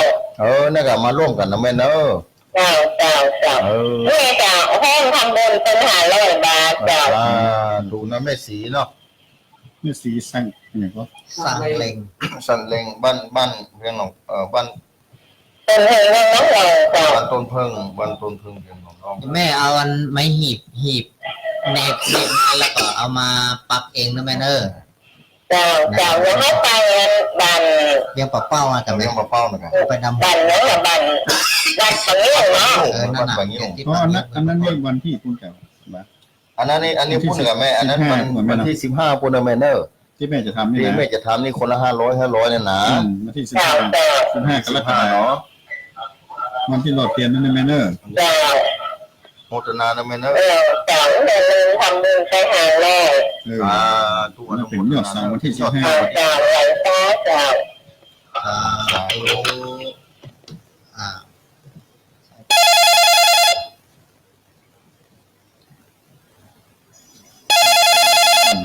เจริญปอน รักษาเจ้าท่านอาจารย์ทำพระคุณ3 ตน 3 องค์เจ้า เจริญปอนแม่ มารับกันนะ เราไป ฟัง พูด ตลอดนะแม่เนาะ เจ้า ตลอดแม่ แม่จะหักสั่งมันวันที่30เนี่ยแม่จะหักสั่งเลยนะเจ้าเลย โอ้สาธุในแม่เนอร์ ฟัง500 บาทนะแม่เนาะ สั่ง1,500นะคะเจ้า ใช่แม่เดินเพียง วัน ที่ ที่ มา 30 คณะกับแม่นอก ว่าวันหนองห้านะแม่เนาะ วันนั้นแม่ก็ เจ้า มาร่วมงานเนาะ เจ้า โมทนานะแม่เนอะ วันนั้นก็คัดแม่เทียมโกใส่ เจ้าไปเจ้า โมทนานะแม่เนอะโมทนานะแม่เนาะ พัฒนาเน สา อะ ธุ เจ้า สา สาธุแม่ยินดีกับแม่นอได้มันร่วมบุญด้วยกัน ต่อไปเนอะไปเจริญปอน เจริญปอนตีละเนอ แต่พระเจ้าพระครูพระอาจารย์เป็นสาวคนพระเจ้า แม่จานห้วยโจ เป็นชัดเจนเลยเนอะ ชัดเจนเนาะ นั่งเงินแต่เจ้า ได้ยินได้ยินแม่ ชัดเจน เจ้าแต่เสียงท่านพระครูก็ได้ยินดีไหมเจ้า อู้ไก่ไม้เนี่ยมันต้องอู้จูไม้อีกกันมันจะดัง ก็คือไหนไม่ได้ยินที ก็พูดกันเลยก็อยู่กันเงื่อนเนาะ ก็เหมือนเดิมนะแม่ โอ้วันนั้นข้างแม่ไป ค หาว ามคำว่าตะเก้ยแต่ อากะฟังไปกันเนอะแม่เน มี อะ จำนวนไม่เหมือนแต่ละเนาะ แม่น่ะ ฟังกันไปเนอะแม่เนอะ เจ้าอันที่แบบที่จะร่วมอยู่ 10ต่อไป15ตัวนี้แม่เนอะหลอดเตียนนะ 15ถึงเดือนหนึ่ง ใช่แต่เรื่องเดี๋ยวไม่ได้พลาดอ่ะ แล้วนะกันนะ ได้ผ่านได้แหละท่อ เจ้า มัน มา มาส ตุ้ อง น งา แม่ น เนอะ ได้กำลังใจได้ได้ มีสองอย่างนะ เจริญพรแม่จัน เอาใกล้ๆนี่ก่อน เจริญพรเจริญพร ไม่สาเจ้า เจริญไม่น้อยก้า เข้ากัน ไม่น้อยก้า ข้าวเจ้าเจ้า เจริญพรเนอวันนี้เป็นจะได้ ไม่สาจะตูจำองค์เจ้า สาธุน้อยมันจะได้วันนี้แม่ ฟังชัดเจนบ่ เจ้าวันนี้เราจะเปลี่ยนเจ้าแต่พี่จ้ะเมื่อก่อนนั้นอาจารย์เสด็จจ้ะ อ๋อ อันแบบไม่ได้ยินนะเจ้า นั่น รู้ชาติดีเจ้า ชัดเจนนี่ ตะกี้นี่จะได้ เรื่องนี้ขึ้นมาโมนะเจ้า บุญรักษาบุญรักษาแล้วแม่เนโอ้โยนกันมาติ๊ก เป็นยังเลยเวลาได้แล้วสำหรับมันเป็นเรดิโอพอดมว่าเลยก็ได้ ไม่สาเจ้า เจริญพรแม่อ้วนก้า เจ้า เสียงชัดเจนนะ เจนนะ ใส่แจ๋วเนาะ เจ้ากับไม่สาจำตูจำองค์แม่ บุญรักษาบุญตั้มบุญจู แค่ลำไยก่อนนั่งแค่ลำไยอยู่ มัน ได้ แกะลำไยอยู่ก้า อ่า มันแกะลำไยอยู่ก้า เกลำไยนะเจ้า ถ้าถูก เกลำไยอยู่ ถ้าซื้อหวยได้ถูกไหม ถ้าซื้อหวยนี่ถูกแล้วเนาะ เจ้า เป็นงานเดิมขนาดงานเมื่อคืน วันที่30เนาะแม่น้า ใกล้นี่จะแท้ที่ ไม่จะเองผู้ใดจะมาที่30นะเจ้า เนาะ เจ้า เป็นดูนะ อันไหนบุญดู แกะลำไยผมไม่มี ไป ตัว ห้อง แพทย์ กันเนอร์ เจ้ากับว่าจ่าเจ้า อยากได้ทำบุญโน้โมทนากับแม่ เจริญพรเนอร์เมอ้วนบันสังขวาง สายต่อไปเจริญพรเจริญพรดังละเนอร์ติดละเนอร์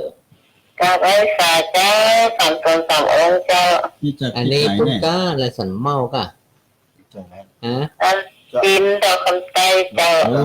ดอกคำใต้ ไปเจนกีฬากะ เป็นจะได้ห้องตั้งพุ่นชัดเจนนะแม่เนาะ ชัดเจนดีเจ้า คนโต๊ะก็แม่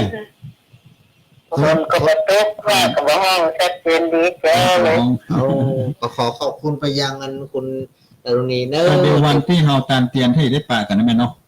เจ้า เอาพูดกันนะ ที่เขา น่าจะมาก่อน กันเนอร์ ไม่จะไป เจ้า ยาวพุ่น มั เนาะ นให้จะได้ไปก่อนว่ากัน มันตานี่พยาวพุ่นเนาะ อ๋อไปปากันเนี่ยไม่เคยได้ปากันตอนตานเตียนนั่นไง เจ้า เนาะไม่จะยกมือใส่ไฟเนอะไม่ กั เจ้า บไอ้สาวเลยเจ้า เจริญพร เออต้องเคยปากันแล้วกัน แม่เจนจีราเนาะเจริญพร สถานญา เจ ติโย ริ ม ญพ ตัง ร พ ติด ะ ละ เยา เนอร์ ไม่สาเจ้า แม่โทรจากที่ไหน จากสมทองน้ำรัดเจ้า โอ้บนแล้วเนอะมาทักโทรมานะ ละเนอร์ไม่จันกะ ไม่จ่ายเจ้า ไม่จ่ายจะไม่จัน อืม ไม่จ่าย ไม่จ่ายเนาะวันนี้ไปจะได้พ่องแม่ชัดเจนบ่ เย็นดีเจ้าแล้วคนหูดีเจ้า โอ้เนาะทำมา ที่ท่านเล่าแต่รายการนี้ที่ไหนเจ้า อ๋อวัดพระธาตุน้อยเนี่ย แม่ อ๋อเจ้า วัดพระธาตุน้อย เป็นประจำอ่ะก็จนถึงวันที่เสาร์เราจะได้ลงไป วัดตั ตั้ ง ง เจ แต่ ริ วัน ญ ที่เสาร์เป็นต้นไปนี่เนาะจะได้ไปลงประเตียน วัดประตังเจริญ เนาะ ก็ออกจังเก่าแต่ว่าย้ายที่ ที่ท่านอาจารย์นะ วัดตังเจริญเขาจะอาคูอภิวัฒนวิกรม ท่านเจ้าบอกเพื่ออาจารย์วันนายผมตักมากนะเจ้า วันตำ ตายน่ะผมตักมากเจ้า ตามมาสาธุแม่จินจิลากันแม่ไหนก็ ไม่จ่าย ไม่จ่าย ไม่จ่ายมันน้ำรับ มันนำรัดโมทนาแล้วไม่จ่ายเด้อ สาธุนะแม่เนอจากบ้านน้ำรับจะเริ่มต้น คุณตา อ๋อ เงินปอนมา ก็ ล่อ จะได้ ว่าเจ้า เจริญปอนโอ้แล้วปอล้อที่ไหน เอาพี่ตัวพี่คุณตา ตับด้วยนะตับด้วยเนอะ บ้านไหนหู บ้านห้วยส้มปล่อย อ๋อโยมบัวเขียวก่ะ ยมมัวเขียว แม่บัวเขี แม่ ยว บัวเขียวก่ะ เจ้า โมทนาแล้วไม่เนอะ มาโทรมาเมินแล้วแม่บัวเขียวชัดเจนเนาะ อะไรชัดเจนเจ้า อ๋อถนนดีแล้วเนาะเดี๋ยวนี้ถนนขึ้นบ้านขึ้นปล่อยดีแล้วเนาะ เจ้า ถนนลาดยางลาดดีเนี่ย ได้สัดสายเนาะ เจ้า ไว โม สา ทนาเนอะแม่บัวเขียวเนอะมันก็โอ้ชูเล่ วันนี้ตามคนดีละไป ไปขุนแปน แม่นตามคนดี สบายตอนนี้ เจริญพรเจ กดโทรศัพท์ฟังตำรวจซับเนอร์ ฮัลโหล อ้าวไว้สาเจ้า อ๋อแม่ ไม่สาวก็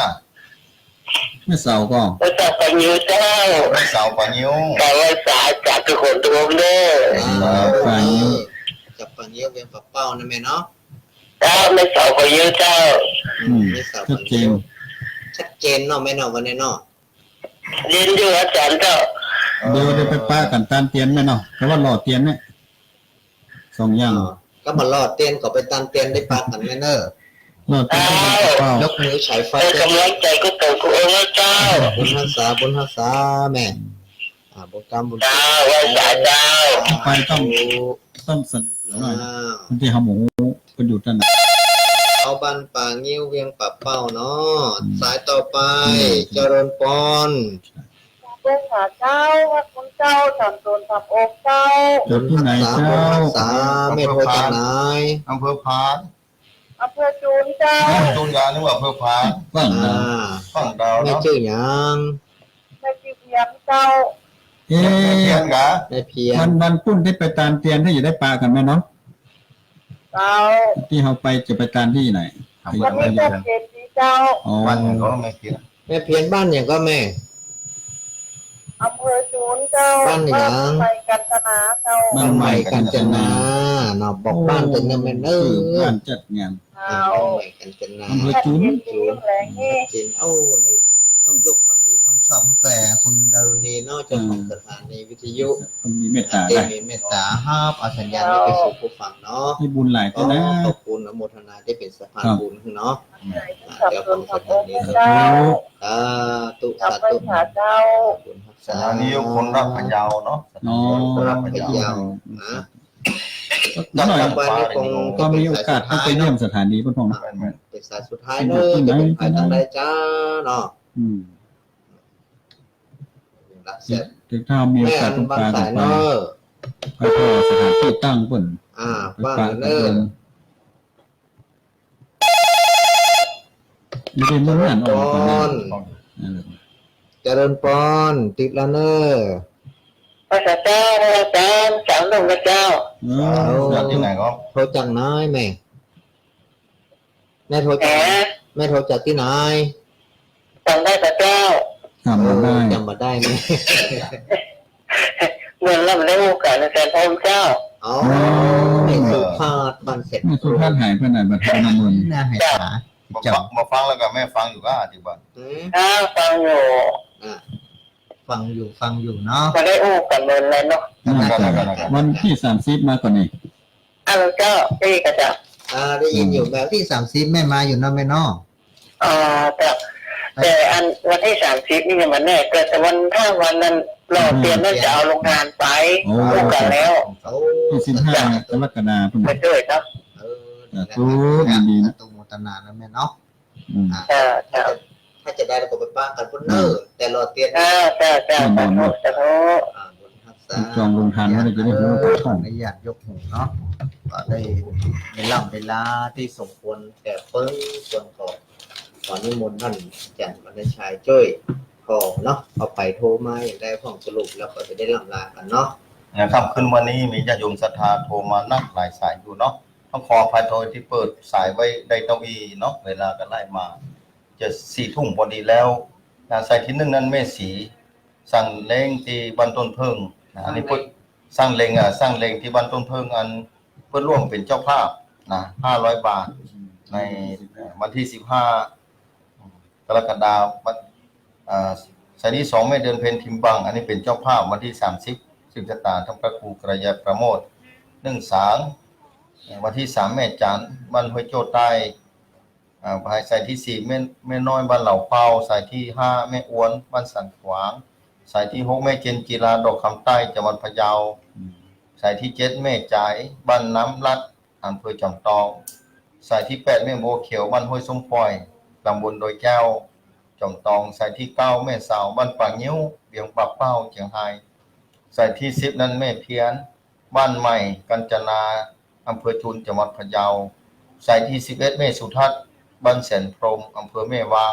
นี่ร่วมเป็นเจ้าภาพลงทานวันที่15ที่หล่อเตียนขอขอบคุณอนุโมทนา ทุกเจ้าภาพและทุกคนที่ฟังรายการค่ำคืนวันนี้เวลาได้หมดลงไปแล้วญาติโยมศรัทธาสาธุชนทุกท่านที่ฟังรายการ ก็อาตมาภาพทั้ง3 ตน 3 องค์อาตมาภาพพระวรรณชัยชัยยานันโทวัดพุทธศรีคีรีตำบลบ้านแป้อำเภอจำตองจังหวัดเชียงใหม่ถ้ำพระครูสถิตสารคุณวัดหนองผาเขาตำบลน้ำดิบอำเภอป่าซางจังหวัดลำพูนถ้ำพระครูกระยาณประโมทวัดม่อนห้วยแก้ว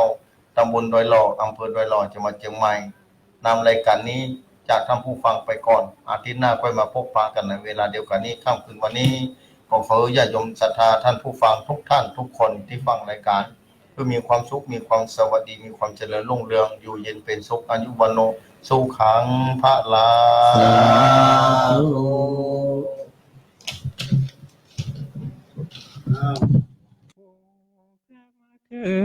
จาเวลเดอบ่เปหู